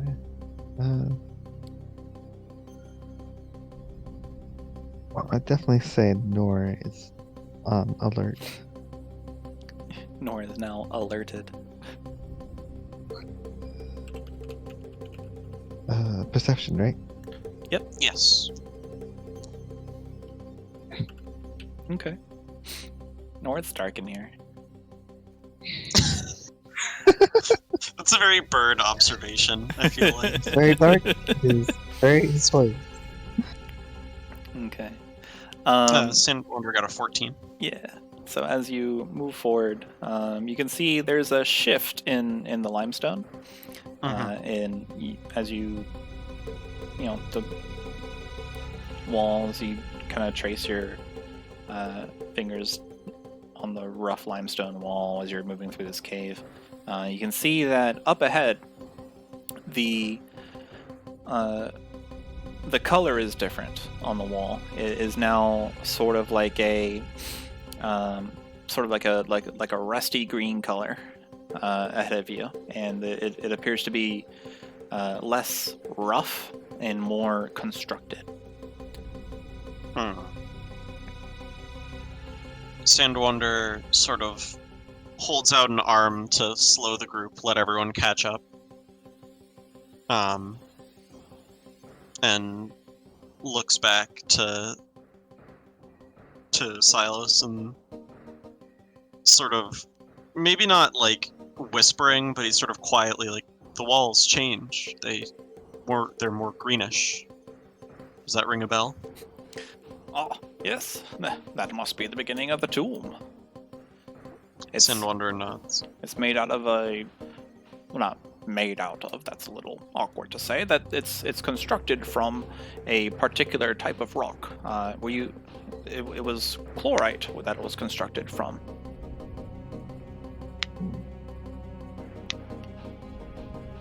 It has Sandwanderer. Go ahead. Go ahead. No, you. Oh. Sandwanderer doesn't really know what chlorite is, but he nods as if he does. Yep. Like yeah, chlorite. Kind of gesture. Yeah, sure, yeah. Careful going forward, especially if this is the way to the tomb. I think Tripwire definitely tells us that we're not the only ones here going after the sword. Agreed. Okay. As you move forward, and Sandwanderer and everybody else in the light of your torch, you can see this room that is hewn from rock. It's definitely worked stone now, and the light gives off this sort of green color, which it must be the chlorite that Silas is speaking of. In the center of the room, you can see, but not pictured, you can see a sort of bowl. It looks almost like a cauldron, but it's more of a bowl. It's got these iron rods that are holding it aloft.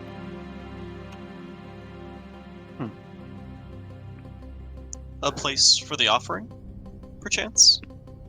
Oh, what do you see up there? A bowl, held aloft by rods, iron rods. Ah, yes, that is indeed it. We place our gift there. Sandwanderer sort of cautiously takes a step into the room. 30 arrow traps. Roll dexterity. Yeah. You take a cautious step in, looking around, ready for anything that could happen. Nothing untoward happens.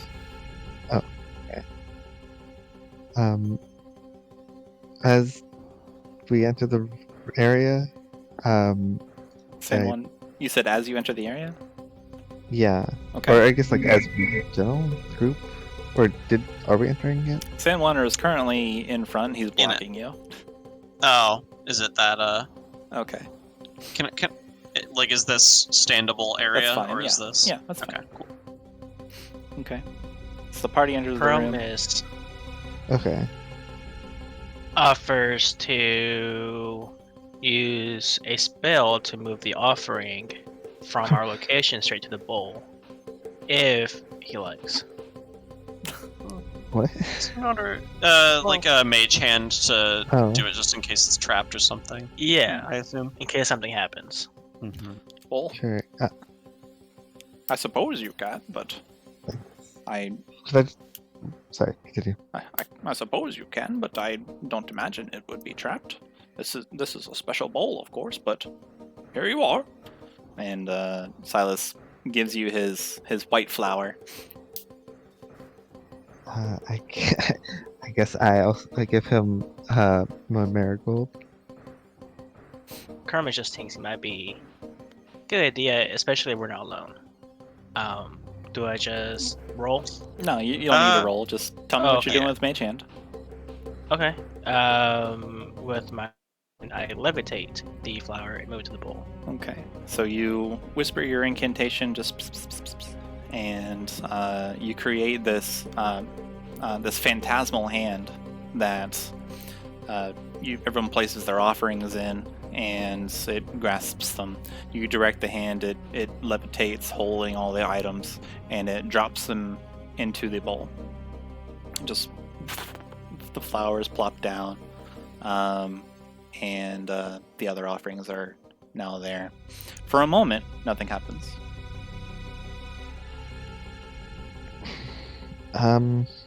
Do we need to say some kind of special code or like a prayer Like I in said, addition? No, give it a moment. I'm sure you'll be excited about what happens. And apparently the torch betrayed me and turned on before I was ready.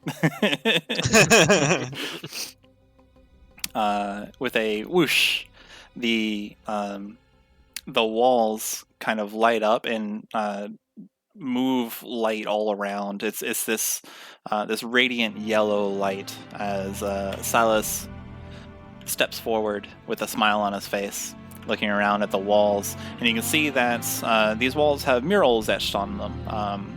The murals themselves are lighting up with all the outlines and the edging on display now. They are depicting a small figure with a with what appears to be a sword-like weapon, doing battle with a large, smoky, evil creature.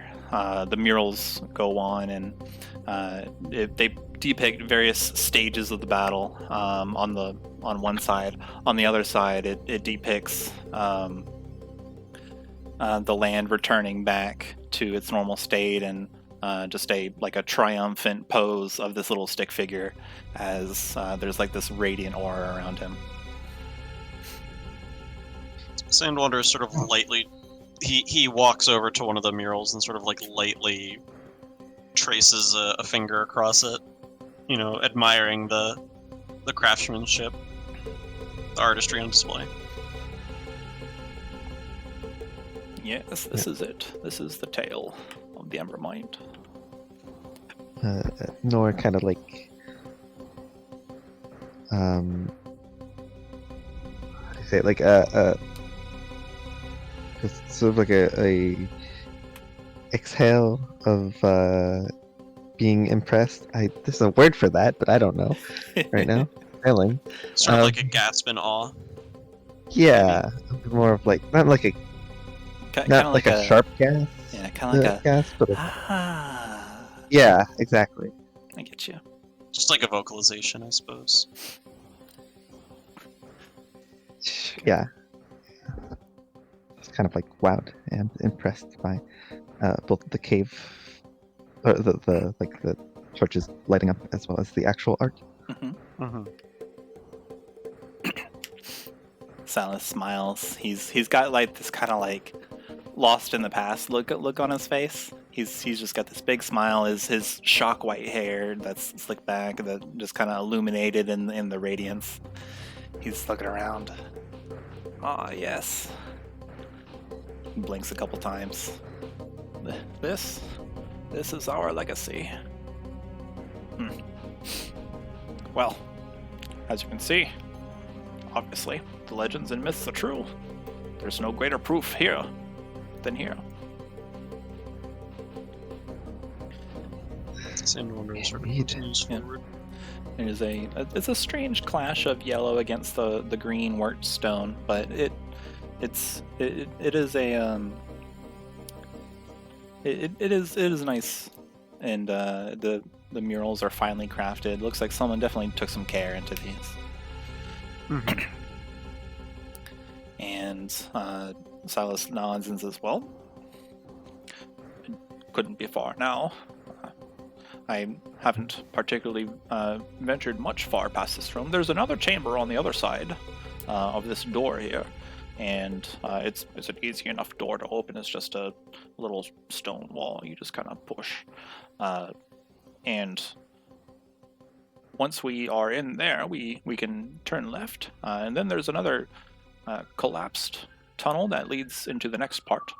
But I fear this thing may be shifting, so perhaps, well, let's get in there and we'll see what happens."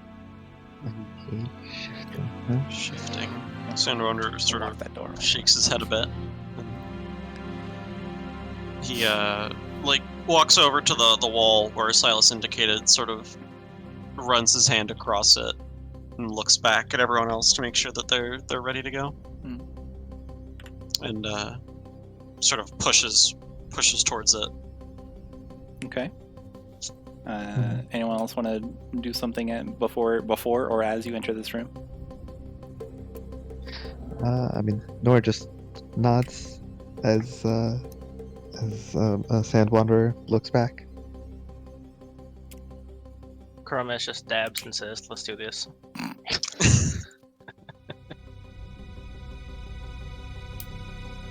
I shake my head at Chromas, and I give a thumbs up to Sandwanderer. Yeah, this time there's no approving of the dab. No magical symbols of victory here. Roll performance for your for your dab.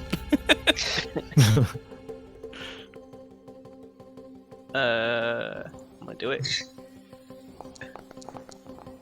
Not bad. Oh, a fantastic dab. Still no approval from Sandwanderer. It was not as good as the tieflings earlier. It's true. 17 does not hit. 17 does not hit. All right. So you push lightly on this stone door. It sort of grates against the worked stone, and it gives way into where you can see into this next room. And let's take a break. Okay. Oh. Fair enough.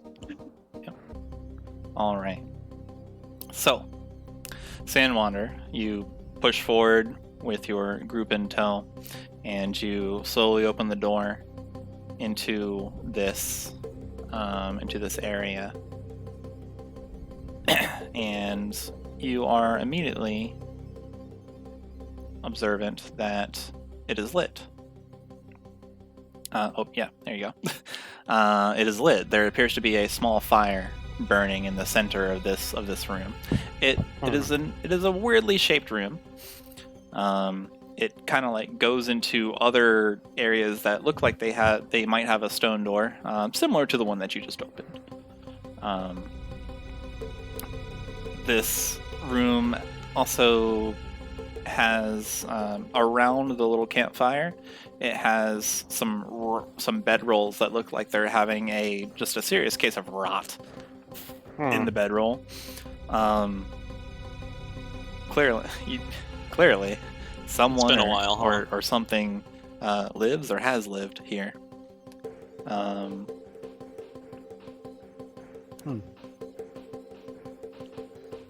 Sandwanderer sort of steps a little bit into the room, Okay. motions for the rest of the group to come in. Are you? I imagine you're looking around. Yeah, So can you give me a perception check? you got it. Everyone else can go into the room if you like, but don't go like too far. Wow, I am on Okay. top of these today. All right. Pausing it real quick, just so that we don't like accidentally move too far in, Mhm. and then trigger like the everyone dies trap. Yeah, obviously. Sandwanderer, from your current position, you look around. You're taking at the campfire, and you see these rotted bedrolls. They seem to be kind of arranged in a hasty position. You get the sense that there was someone here not a moment ago. There's some, like, you can, like, in the dust of this now tombey area, like, there are shifts where there is no dust, where something has been rubbed off. Mm-hmm. But otherwise, there's just worked stone. The ceiling is a little smaller here now. The ceilings are 10 feet high. The floors are tiled. The walls are smooth to the touch now. Mm-hmm. So, with this information, what do you do? He sort of holds up an arm, like a bike signal where someone puts their hand up to Mhm. show they're turning. Like, he does that to indicate, like, hey, hold up. And he sort of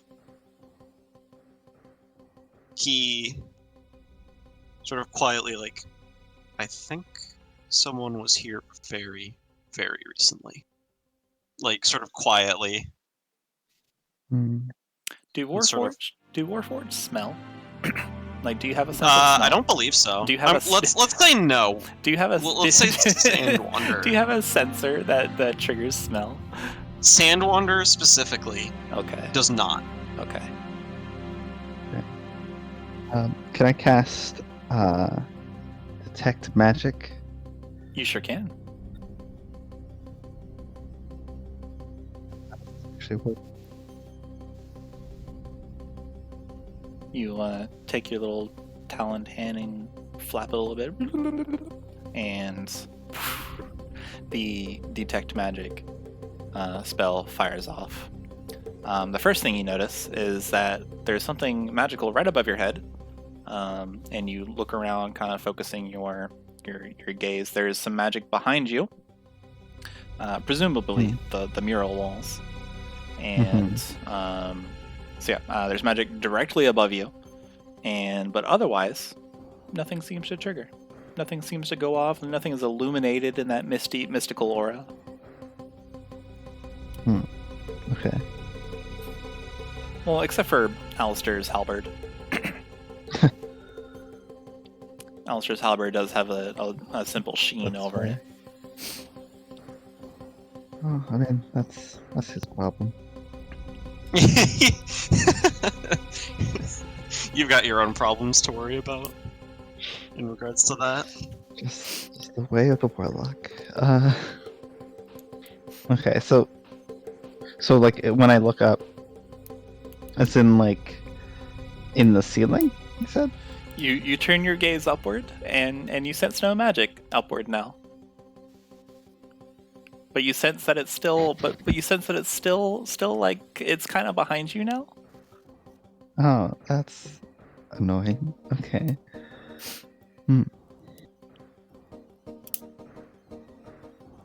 I guess I look behind me, and I'm gonna guess feels like it's still behind me.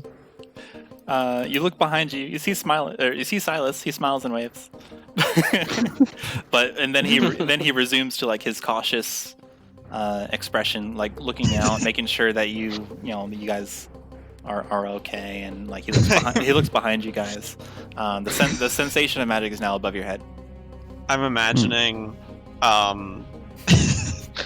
Silas like video game NPC, like he's doing his idle cautious animation, and then you press the interact button. Yeah, and he and then, stands he does straight up in a single frame and stands smiles straight and up waves. and smiles and waves, and then like the animation ends, and then he goes back down and like looks around, being cautious. Mm-hmm. That's exactly what happens. Good. And that's completely normal. This is standard. Yeah. I take off my hat and look at it. Your hat is magical.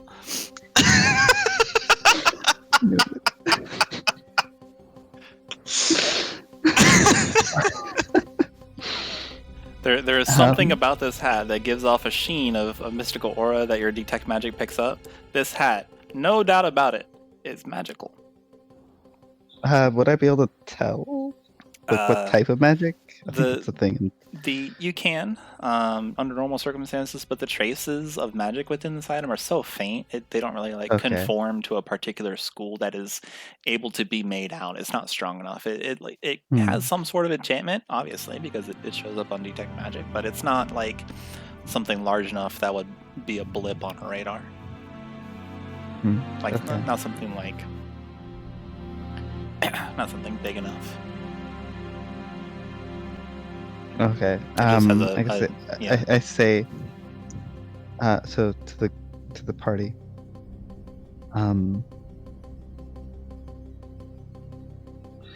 Be careful. I think one of them is definitely knows some magic.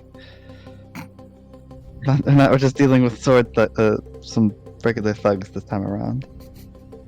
Good recovery. Sandwanderer nods. Definitely stop thinking mid-sentence there. But roll deception. I'm just kidding. You don't have to. Do Chromas and Allister have any thoughts about knowing that someone's been in this room recently?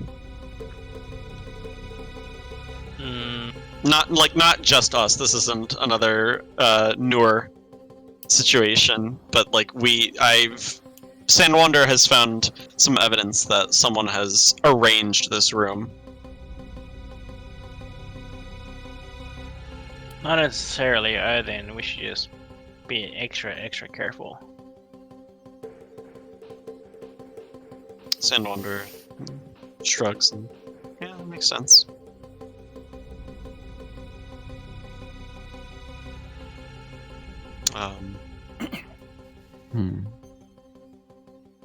There's the droning sound, just moving along the rock, threatening some sort of shift in the tunnel. You guys hear it to your west.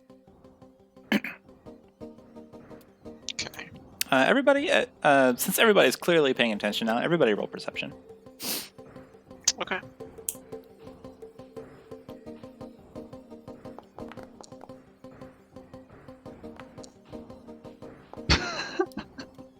A fashionable tale. Sure A is fashionable dark in here. one. Sure. Everyone thinks it is very, very dark in here. Yeah, there's a campfire in the room. Sandwanderer says there's some sort of badness going on, but outside of what Sandwanderer has told you, nothing. You're not able to pinpoint anything out of the ordinary. Allister, you do smell something a little bit bad. Like someone's left some meat out for too long. Yuck. But only Allister smells that. Mm-hmm. So, with in-character information, Allister, you probably already know, but I'm saying it anyway. You can choose to relate it to the group, or you can keep it to yourself. Nor you smell.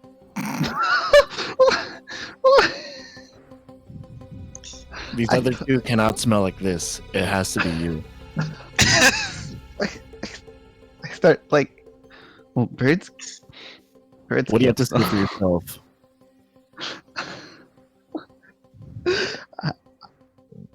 Noor stammers, unsure of what is happening.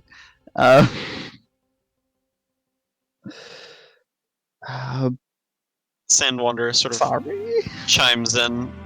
No, that's not right. I saw her preen last night. She's not that dirty. You sure it's her? I don't know where her beak's been while we've been asleep. Really? Nowhere. Where is this coming from? I just call it as I see it. Or in this case, smell it.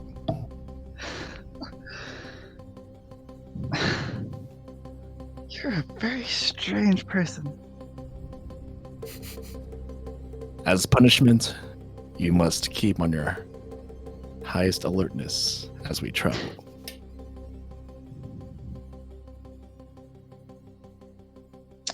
Sure. Okay. Thanks. You're welcome.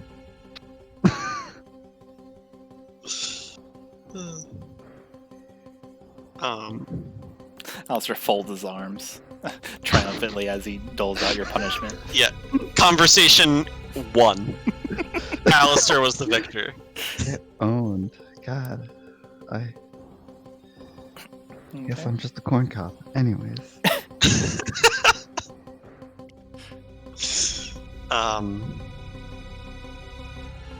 I guess Hmm. I don't see anything. There's nothing to be done but sort of step further into the room.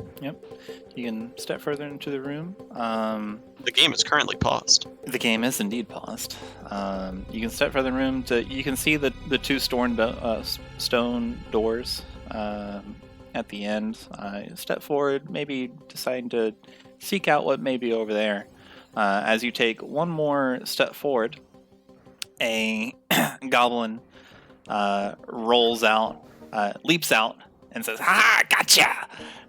We heard you from the trap. Let's go, boys! Get them! They're taking our stuff." And then he immediately tries to shoot you, and everyone else roll initiative. Okay.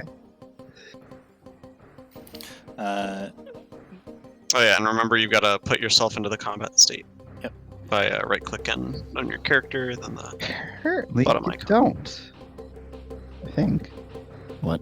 You've got to right-click your thing. So what? Something I just you could just regularly click on your token, and then there'll be like a bunch of options that show up, with, like inventory, spell feature, like all those. And you can just roll for initiative. Huh. Oh yeah, at the top left. I forgot about that thing. Yeah, top left. Yeah, it's in utility. That's a neat little module that I installed to Yeah, just help it you automatically access. comp- Yeah, to help you access like inventory and spells and features and stuff, like things your character can do. Apparently, automatically toggles combat stance. Nice. Sick. So this goblin leaps out and hurls a surprise javelin at you, Sandwanderer, as you step forward into the room. And at the last moment, you super dive out of the way, and the javelin goes wide, and it embeds itself and wiggles in the worked stone between Noor and Allister. It's just this javelin sticking out that the goblin throws. As he throws it, these two doors bust open. They're kicked down, and out step more reinforcements. And Are they more goblin? They are more goblins. One is a little larger than the other. And let me turn on the goblin music. Goblin theme. Theme by the of way- Goblin. How do I? Oh, it's disconnect. There we go. Okay. Okay. Oops. So these guys also roll initiative. Bink. So Allister and Chromas, you guys still need to roll initiative. Oh, that's right. Sorry. Roll what? It's all good. Initiative. So in the combat tracker, there's a D20, like a 20-sided die icon. Yeah, there you go. Allister heading up the rear. Wah. All right.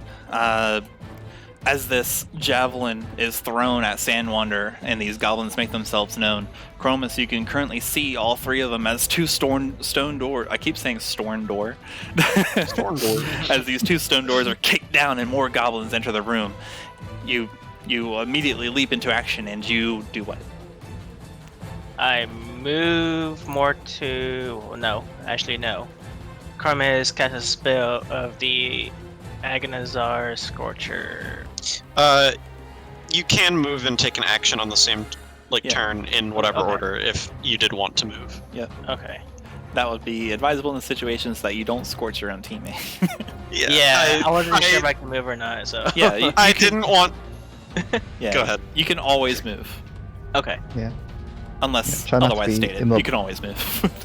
Yeah, I Don't wanna didn't be in want the to literal like. line of fire. I didn't want to like metagame or like influence your decision making, but I figured you wanted to move, but Yes, thought I you appreciate couldn't. it. Yeah. Chromas, you immediately ready your Agnazar Scorcher, your laser beam of mighty fire might, and realize, wait, that's Sandwanderer. He's on my side, and then you dash to the side. And where do we put this? I forgot. How do I? Oh, back to the fist, right? It's on your character sheet, and you select the spell book, I did. Agnazar Scorcher. Do I do then damage? yeah. So roll damage. It automatically hits, so you don't have to do a saving throw or anything, or you don't have to do an attack roll. And then who are you hitting? The one on the corner. This one right here. This one here. Okay. Yeah. So let's make a line. Okay. You ready your Agnazar Scorcher. You run over to the other side of the campfire, holding your hand out in front of it for a bit. That's sapping some of the fire energy, drawing the fire from the campfire. You close your fist for a moment, and this raging gout of flame bursts in a line from your hand, and it scorches the goblin. He's going to roll a dexterity save, and he's going to try to leap out of the way. He does successfully. You manage to singe his lower half. His butt is now black from char because this goblin does not wear pants. You have dealt some fire. No, I damage. missed. You have dealt some fire damage. Okay. Sandwanderer, Chromas quickly dashed to the side and unleashed his fire spell at this goblin. What do you do? Sandwanderer is not necessarily surprised, but sort of like taken aback by the amount of them. But he knows what he's gonna do. He reaches up to his mask and he takes it off, and you see the single blue glowing eye, and it slowly shifts to red as he enters rage. And then whoops, no longer raging, but now I'm back, obviously. It doesn't like he's trigger going for a moment. to- You got to kickstart it. yeah. He runs forward over here, and let's see. He keeps running forward, obviously. And then he activates his primal magic, his Storm Herald aura. Okay. This Um, from the you go ground, this whirling sand begins to coalesce and come in from the limestone. The bits of the worked stone around you start whirling around you in this massive aura of sand whipping about, and it slams and hits into the goblins. These very tiny pebbles, these very tiny pieces of glass, which is literally what sand is, and pelts them. mhm. Then he's going to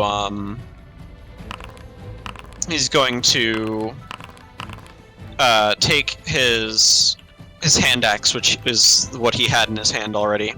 He's going to take a swing at the goblin closest, or the goblin boss Okie dokie. closest to him. So he's going to attack. Definitely not, I don't think. A9 does miss. He is reeling from the laser beam, and he just sees you come down on him, and he just rolls out of the way. Mm-hmm. Your hand axe goes into the floor of the tomb, the tile kind of crushing under your massive strength. Mm-hmm.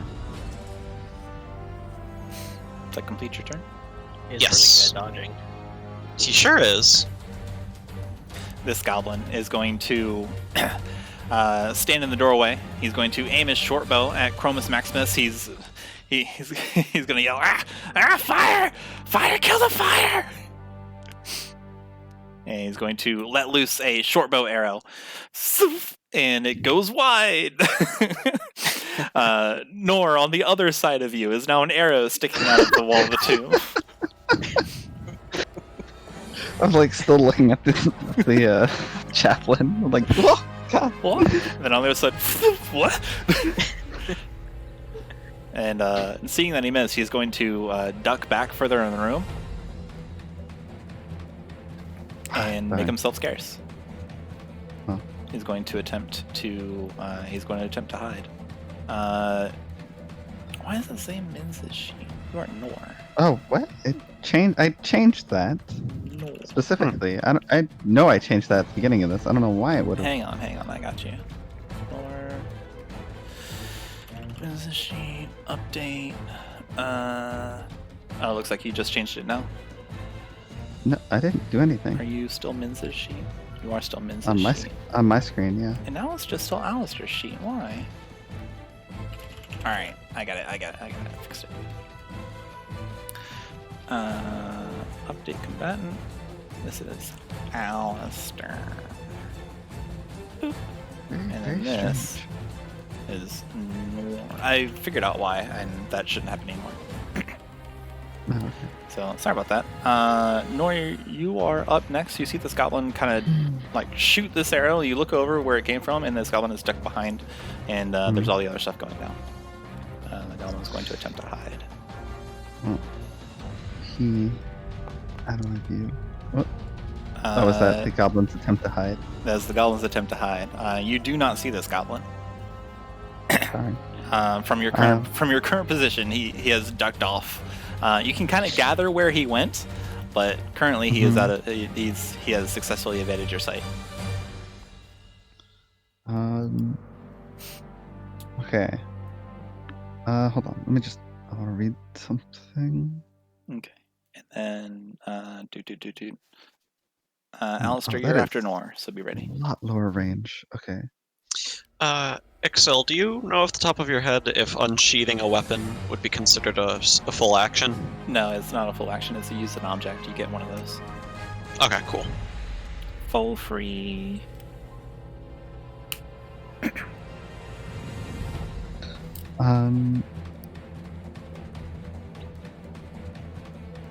Hold on. So, question: Yes. would fairy fire? If I were to like, okay, hold on. Can you see the circle? If I were to like cast it, I can see it if you in draw like, good enough. Like a circle like this. Yeah. just probably a little bigger. Would that actually like work in all that space, or does it like? Let's take a look at Fairy Fire. It's Each like object 20 in a 20-foot cube. Oh, it wouldn't be circle. Any creature in the area. So It like, doesn't say it does, but if it's in a cube, yeah, I'll say it goes around corners. okay. Sure. Then yeah, that's what I want to cast fairy fire. From your current position? Hold on. Is it centered around me? Each object in a 20-foot cube within range. Oh no, you get to declare where it goes. Yeah, cool. It's a 60 feet range. So yeah, cool. Okay, where's this Fairy Fire going?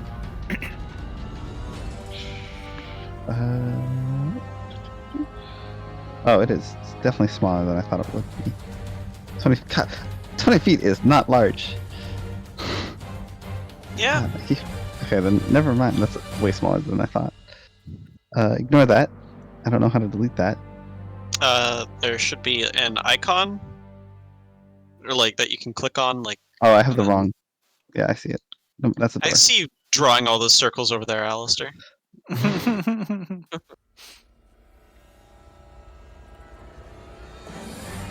I don't know how to undo that. Yeah, this is 20 feet, yeah. 4 squares across, 4 squares down. Yeah, that makes sense. I should have actually measured, huh? But So we're not casting Fairy Fire? you know what? Actually, I'm still gonna do it. Whatever. I'm Okay. still just gonna cast it, but like not there. Let's see if I can try that again. Okay. So you ready your spell to cast Fairy Fire, then think twice about it. Whatever. I don't know. I'm like trying to. This is dumb. Whatever.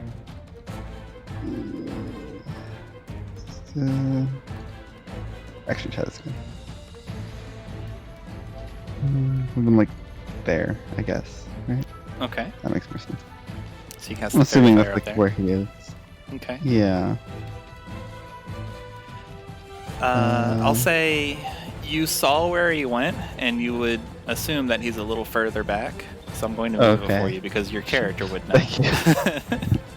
I'm bad at this. No, it's fine. No, I meant just like actually using the interface. Oh, of fair enough. clicking spaces. Yeah, it's rough. Okay. They have to make a dexterity save to avoid the fire, or avoid the fairies. Yeah, they're. You ever seen someone dodge rain? He does not dodge the rain.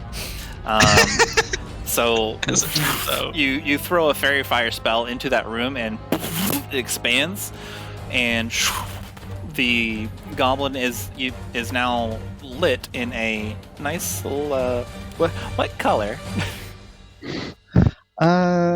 It's nice and I don't know, teal. Let's say. Okay. Why not? In a nice teal light, you can see the light emanating from the corner. Like you can see the little glow from it. So you know for a fact he is in there. You know exactly where he is. Attacks against this goblin now have advantage. Neat.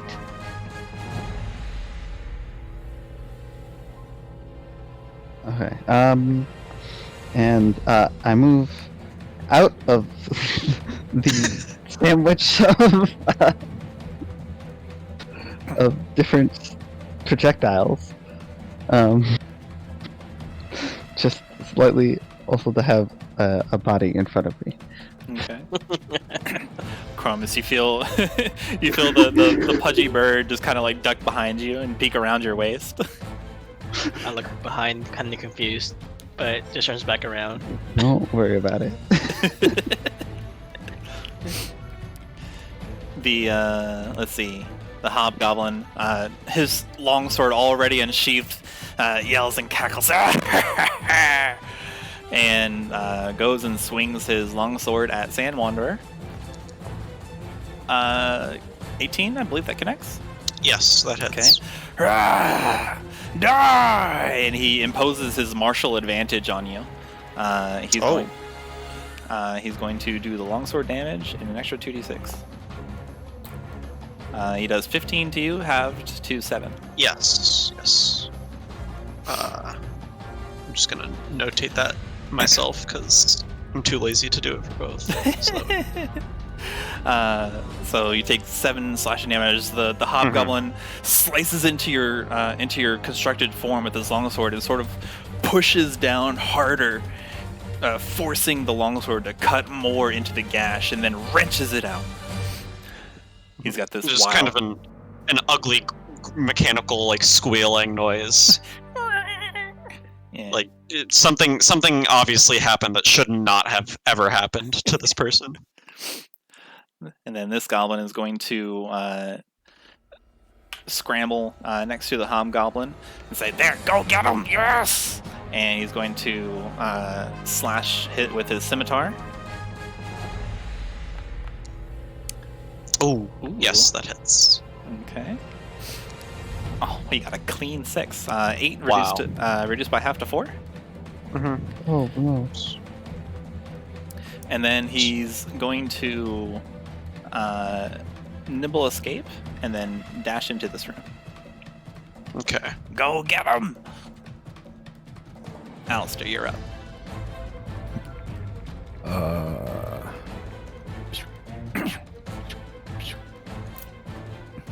Oh man, What? I wanted to use the green flame blade. You Move can't a little because you have a closer. halberd. Halberds have reach, if I recall correctly. They sure do. So you can attack him from 10 feet away. I'll let you do it. With the green flame blade.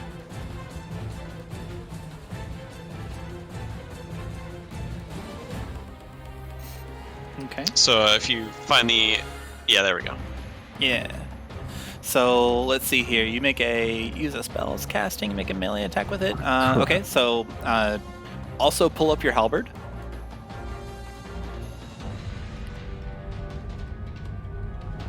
and then roll an attack roll with the halberd to see if you hit the hobgoblin. You sure do. And then roll normal damage. So hit the damage on the halberd. Okay, you hit him for 8. And then the green flame leaps from the hobgoblin and lashes the goblin boss behind him. So then roll damage on the green flame blade. Heck yeah, let's go, Allister. Wow. Uh, That's a lot. yeah, that was a fantastic roll. So you did 8 damage to the hobgoblin, and you did 8 damage to the goblin boss. Do you have a cool thing of what this looks like? No. Okay, so Allister, you run forward, seeing Sandwanderer take these blows from this hobgoblin. Your halberd ejects itself from the palm of your hand. You grab it and twirl it. Take your other hand, twirl again, and then you cleave this hobgoblin with your eldritch shadow flame, and you get the hobgoblin rather well. You cut him straight across his chest. The flame leaps from your halberd and slams into the goblin boss's face behind him, just and singes him even more. And then, confident that you have done your duty so far, you give it another twirl and you stand at the ready, moving your stance low. Just, ha! Dang, that sounded sick. Thanks. Chromas. The tiefling in the party has rushed forward, dealt a decisive blow to the two on the other side. You can see a faint teal glow in the other room, or you can see these 2 goblins ahead of you. What do you do? Chromas moves up, and he sees the other a hint of the other goblin went to hiding. You do, because the fairy fire illuminates it. It is no longer hiding because it can't. It is now a beacon. So he proceeds to move a little bit further in. I don't know how much I can move in, so That's I'll stop fine. right here. Yeah. And I mean, you could like move. You can get all the way in. Yeah. oh, okay. He spots the other goblin that went into hiding, and I go into casting Booming Blade. Okay. Wait, is that enough distance? You are not enough distance. In order, Okay. you do not have a reach weapon, so you have to be directly adjacent to a creature in order to booming blade it, because it uses a weapon. Okay, so I changed my mind. I went Well, you're- ahead and just used Ray of Frost. Okay.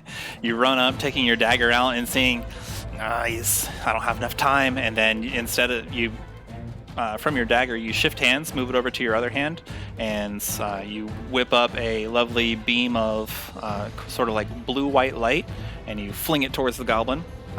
So put Ray of Frost. The wrong one. Whoops. How do I... It's the same thing, just hit it on Ray of Frost. No, my... Oh, sorry. There we go.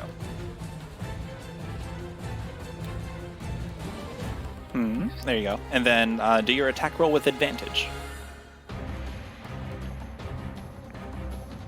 To do advantage? Yes. Mhm.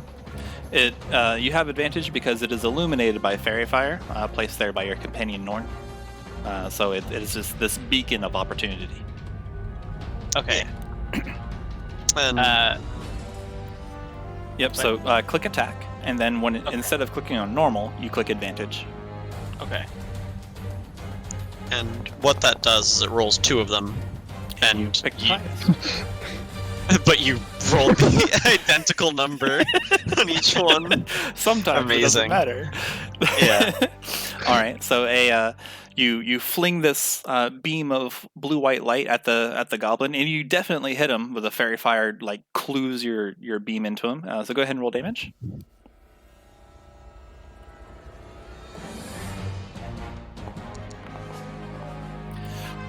and it piffs him on the side of the head, just as he's trying to like hide / cower in the corner. And you pelt him for 3 snowball damage. Hey, you stop there. He's like, "Ah, eh." You can see like the ray of frost kind of after you hit him, the magic goes down towards his legs, and there's like now this eerie chill around his legs, impeding his progress to move. Which brings us to Sandwanderer. You have been joined by your companion. Yeah. So Sandwanderer, he's like, all this has happened in the space of time, or the time that it has taken Sandwanderer to sort of like recover from missing his slash with the hand axe. His head, in contrast to how he is normally, his head snaps to look at the hobgoblin that swung at him. He drops the. It's great. Sorry, I get too into it. Yeah, it's great. He drops his hand axe, and you hear the like chunk chunk ching as the battle axe comes out of his arm. He continues the sandstorm, localized sandstorm that he has raging around him. So, let's see. Both of these two take 2 damage, and Allister, because he's too close, will take 2 damage from the sandstorm. Is it all creatures? Oh, actually though, it's fire damage.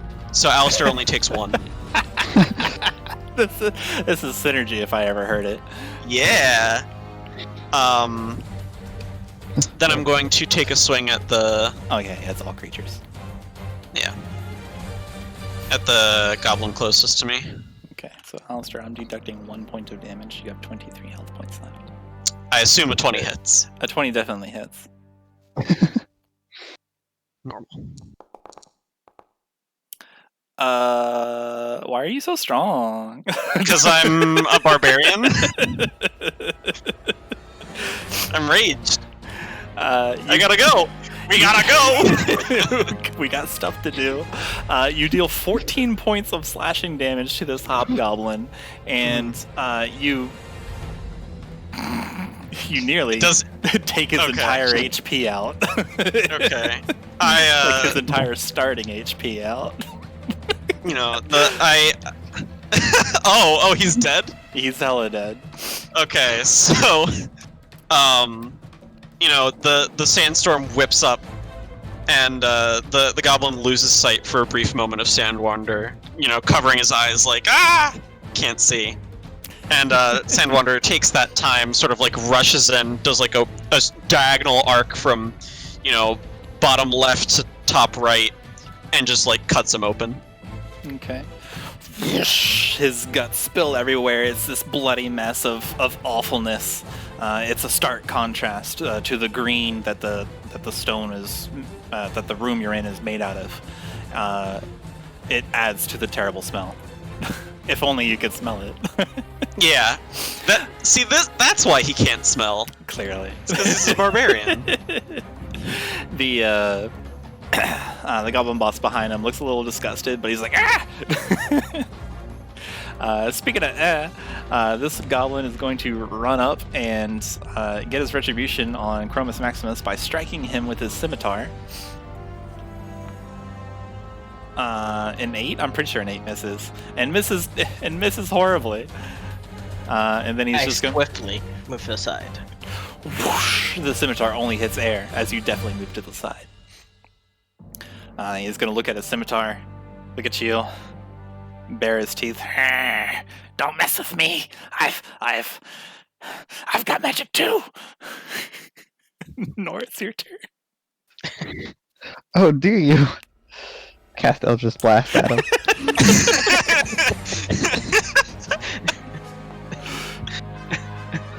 You make this attack with advantage. Yes. Oh, Give me another one. Yeah. Oh, I do? Okay. Because he's Because fairy. fairy fire. Oh, okay. Fairy fire's good. Fairy fire is hella good. Okay. Yeah, you hella hit him. 15 hits. Yeah, Actually, wait, no, sorry, not hella hit him. You just barely hit him, actually. yeah, it was like 15? Okay. Yeah, I'm apparently not good at aim. Struggling today. Birds are not known for Oh, wait, precision. that's not... Hold on. I have the evocation for this? How do I make it add that? Agonizing Blast. Yes, indeed. Agonizing Blast. Just Just add so charisma. +2, so 4 damage. Yeah. How would you Yes. like to slay this goblin? I guess. So it's like force. I don't know. I guess like the as I said, is the beam of this like greenish pink, with like a shrill laughter sound, and it sort of like slams into him. And he's like already kind of like frosted, right? Yeah. So like it hits him, and like the ice like shatters off him. Sick. Yes. Okay. Push back. Chromas, from behind you, this wicked spell bolt slams into the goblin, and in its trail is just a small, barely audible kind of wicked laughter noise, and the laughter seems to envelop the goblin, and she falls down dead. Chromas looks back with a surprised look, even though I have a mask on. I'm surprised. I give like a thumbs up. You just see my eyes get wide. Like, yeah, I hit this time. I did it. It is the boss's turn. He's gonna look around. He sees this this bird heave a spell, and also here's a little laughter. And the goblin boss looks around. No! And runs in and makes a scimitar attack against Sandwanderer. An 18. That does hit. Okay. You take 4 damage, half the 2. And he's going to bring his scimitar around because he gets multi-attack. Is going to slice at you again. At 12. That does not hit. Second attack has disadvantage, apparently. I didn't know that. When did that happen? Well, he misses anyway. Yeah, he misses. So just as he grates against your golden metal sand beaten form, and then he goes for another strike, and at this time you're ready for it. You bring your integrated battle axe and you knock the blow aside. Goblin holds his hand as the blade is ringing, and he looks, and Allister, he looks up at you with this wild eye in his face, or wild look in his face. What do you do?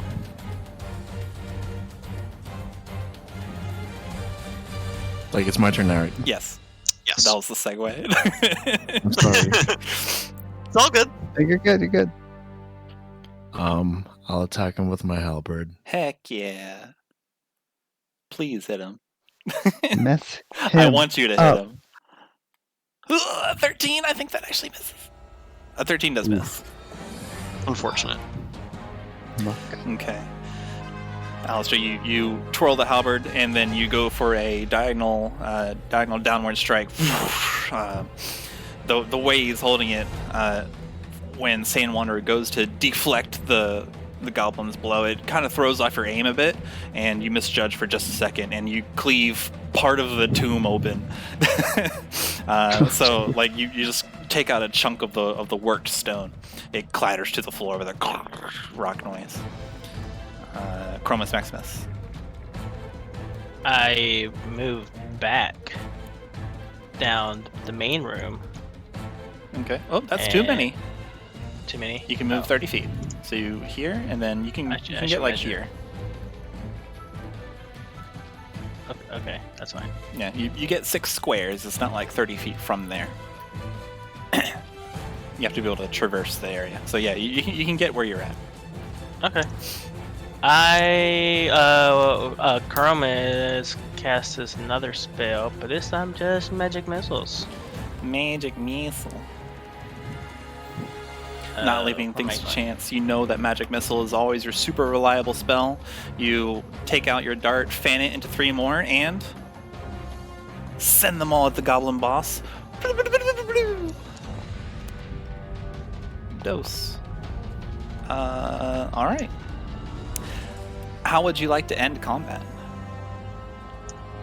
Well, we're done. Yeah, he's dead. They've all been defeated. Well, They This have all is the been killing defeated. blow on the last one. Okay. Wait, what? So how would you like to end combat? You get to that's one of the things to say, like when combat's done and you like I'm prompting you as the player to say something super ridiculously cool about how you defeat the monster. All right, so after every hit the goblin takes from the magic missile, he keeps falling back, and then on the final blow, he falls back and just has his tongue sticking out like a cartoon character. all right. So you you throw two of your magical darts into him. He stumbles down. He's got this doofus look on his face. He slumps against the wall of the tomb, and you take your last dart and then inject it into his brain case, and he slumps down dead with his tongue lolling out.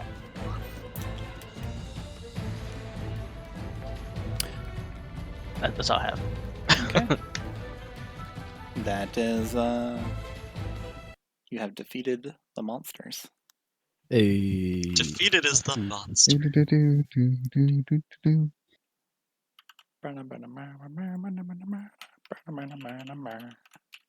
Okay. Back to you guys. Hit it, rhythm. Allister the Tiefling snaps his fingers. Suddenly there's music around. Sandwanderer sort of Secretly apart. he, his eye sort of shifts to back to blue. He walks over to collect his mask that he took off and sort of puts it back in place. Silas actually picked it up and he's handing it to you. Oh. Sandwanderer takes it and nods, thanking him. Silas nods back, and then goes to survey the rest of the room. What's everybody else doing? Noor kind of comments, don't suppose you remember any goblins here last time you were here. No, certainly not. Wait, hang on. There we go. Sorry. Oops. No, certainly not. They must have managed to delve into here while I was out seeking help. That's you guys. How dare they desecrate this tomb, this holy place?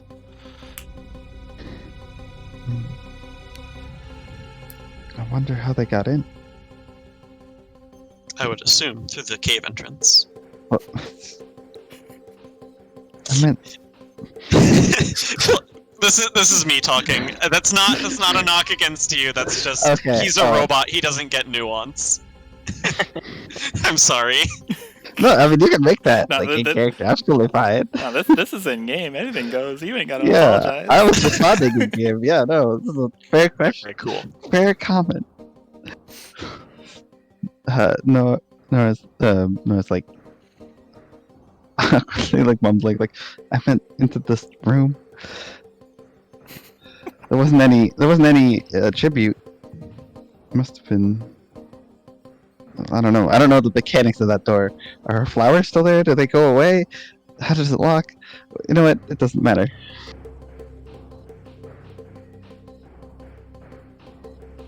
Sandwanderer is sort of like re-sheathing his battle axe into his arm, and once he finishes up, he picks up his hand axe and sort of stows it, and says, "Maybe they just happened through, pressed on the door. Goblins are not known to be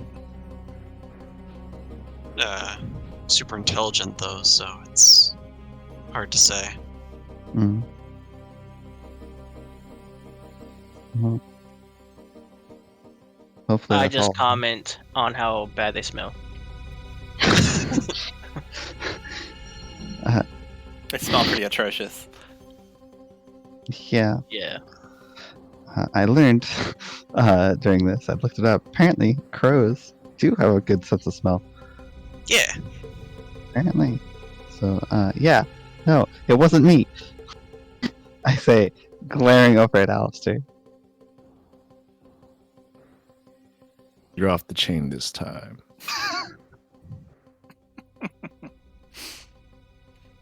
Kind of sounded like Kratos there for a second. Boy. Kratos, who's that? Is that some kind of legend from where you're from? Yeah, he's a god. Oh You can my. say. Ooh. Sounds like a pantheon that I haven't heard of. Different realm. He's not here. We're safe. You're a realm wanderer then. Why? Yes. I think I did well for all of you then. Truly. He looks around at the light. Now that we're not like on alert for any danger, we now see that on this wall over here, the big wall close to the campfire, there is now writing. Does anybody know any interesting languages? I know Dwarvish. I know Goblin. I know an elf in common. Goblin might have been helpful if we hadn't tripped the alarm. Yeah. Yeah.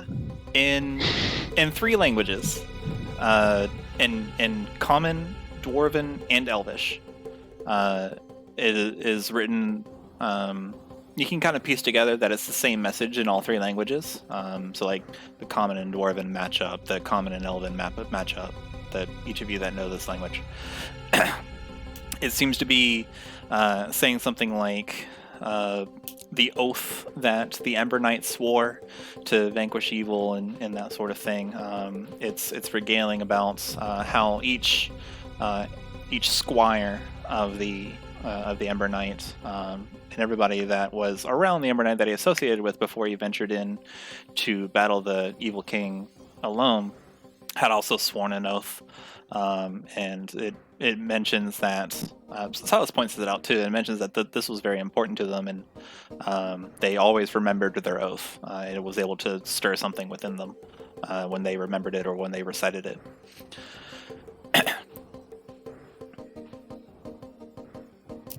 It was just something devout that they believed in. Or not something devout that they believed in, just something that they believed in strongly. Is what Silas explains to you about what the oath means. I was just about to ask.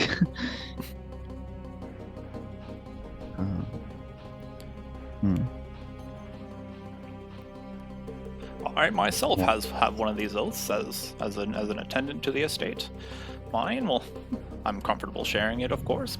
Mine is simply to protect the world and beat back darkness. Mine is to, for lack of a better term, I hold the sun in high reverence. Praise it, in fact.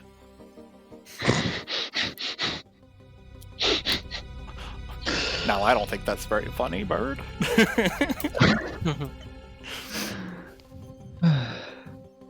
Well, But thank you for catching it. yes, He it's looks around and very simple. Sandwanderer sees Noor chuckle and goes, ha, ha, ha. like a speak and spell. Chromas just smirks, but you can't see it. Sandwanderer sort of goes over to the writing and takes a closer look, see if he can notice anything about it. Okay. Yeah, go ahead and roll an investigation. It seems like there is bits where the text is supposed to light up, but it doesn't for some reason. What do you mean, like, supposed to light up? Oh, sorry, supposed to light up like similar to the room that you were in, Mm-hmm. where Like the the murals light's not lit up. catching it correctly for some reason? Yes. Or... Yes.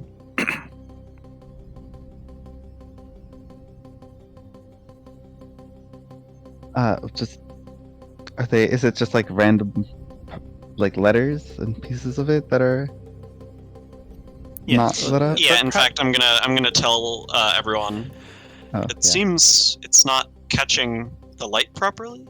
Looks like it is supposed to light up, but Yeah, you point out that perhaps like every random number, like every random letter is lit up with this yellow radiant light, but not all of them. Okay. It's like like the second letter, and then maybe like the fourth letter down from that. The next, like after 2 more letters, like 2 letters are lit up, and it's kind of like it's like a like failing Christmas tree lights. Mm-hmm.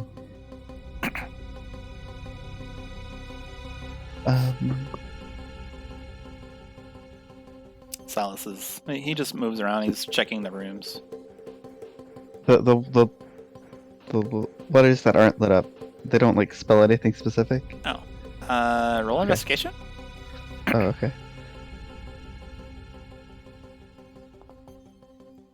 You take some time and go over the letters, tracing it with your talon, trying to piece together if there's, maybe there's some sort of puzzle. Do the letters that aren't lit up, do they spell something? If there's something here, you can't make it out. No, well, guess I shrug. Just think it's broken. Chromas goes to also investigate. Okay, roll investigation.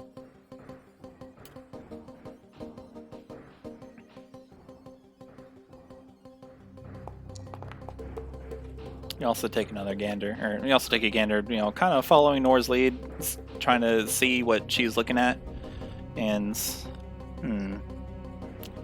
certainly puzzling. You can't quite make out what the trick is, if there is one. Backs away in disappointment. Sandwanderer sort of comes over to the area and sort of like steps over the mess that he made, I suppose, and peers into this room. Okay. I suppose perception. Yes, please. He's just checking, see if there's anything interesting of note. It's a room. This room is made with green stone. There is some rock. Wow. No, like astounding. You also like you notice more like kind of like rotted out bedrolls. It looks like at one time there might have been some more goblins here, just with simple addition and subtraction. But they're certainly not here now.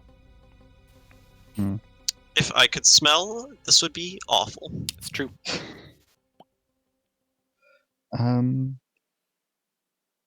Oh, can I look to see what the boss goblin, if he has anything of note? Yeah, his sure. corpse? Roll investigation.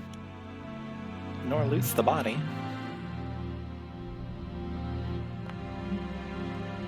Wow. So I see everything. Noor bends down, looks over. There's like some sort of like mystical investigation going on as you check in with your magical essence. In addition to your normal eyeballs, your keen crow, raven, blackbird eyes pick out a very terribly kept up with scimitar that he was using.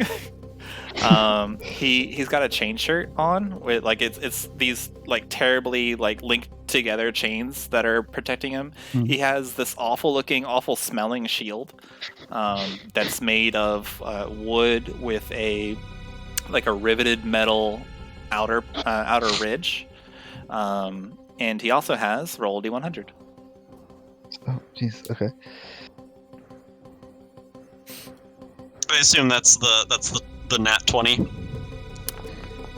If I told you that, where would the mystery go? True.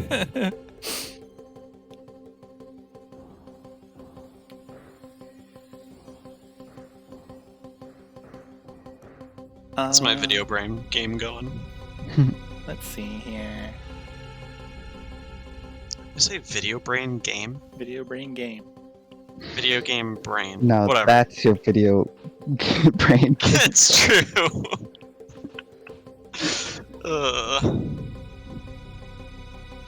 Okay, it is also past midnight for us, so It's true. Yeah. We may. I'm not sure if it's possible, but we could make this a two-part session. I don't know how much longer there is in the module, but You find a hand mirror. It for some reason is sparkling clean. well, You everyone gaze has you their gaze own into it, possession, you know. and for a brief moment of vanity, you feel absolutely fabulous. It's a hat. You know, everyone has it is the hat. It really is the hat. It's The hat looks completely out there. phenomenal. Like okay hand looking. Noise. Neat. I guess I'll hold on to that mirror. Okay. I guess I'll look up vanity mirror. Okay. Let's see. And in regards to, I can make this a two-part. I've pretty much got it all planned out. So I don't have to do any like extra planning. I can make this a two-part, and we can pick up another time, or we can continue on. If I were to guess,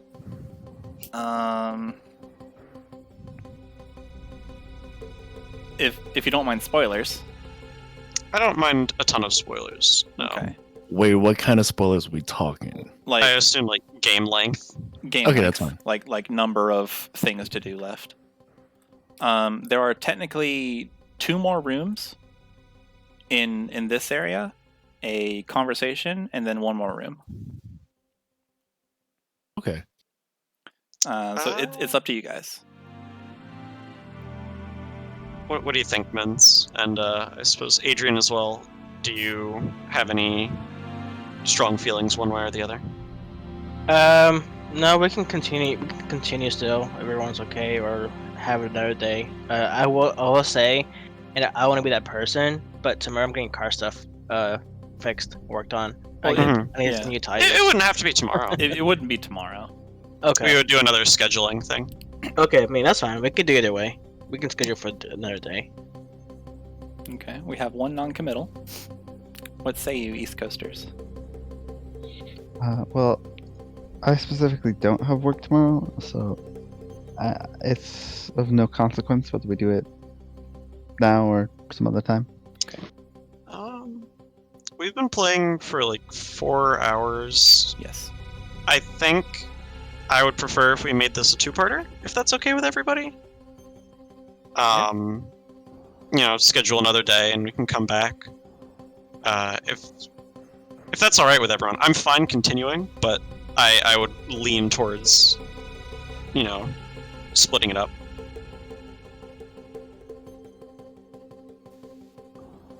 Allister. Yeah, the dad in me is gonna be like, you guys go to sleep. We'll continue this. All right. Because I know how late it is for you guys, and like you mentioned, it has been 4 hours. Okay. Yeah. Alrighty. All right. Cool. And I suppose for now we're leaving off. Okay. So let me. So Silas comes out of the room. He's looking around. Just more rotted bedrolls. And of course that goblin body in there, ghastly thing. He continues to mutter about, them desecrating his the tomb that he's supposed to be attending and protecting. He looks maybe a little down that he wasn't able to do so, or like they caught him when he was unawares. He looks around and says, "Well, I suppose let's continue on. I think we can move this way. There appears to be a passage." Okay. And the party goes on and continue on through the tomb of the Ember Knight. Who knows what shall await them ahead as the droning sound of just the perhaps shifting tunnels of the resting place of the Ember Knight, and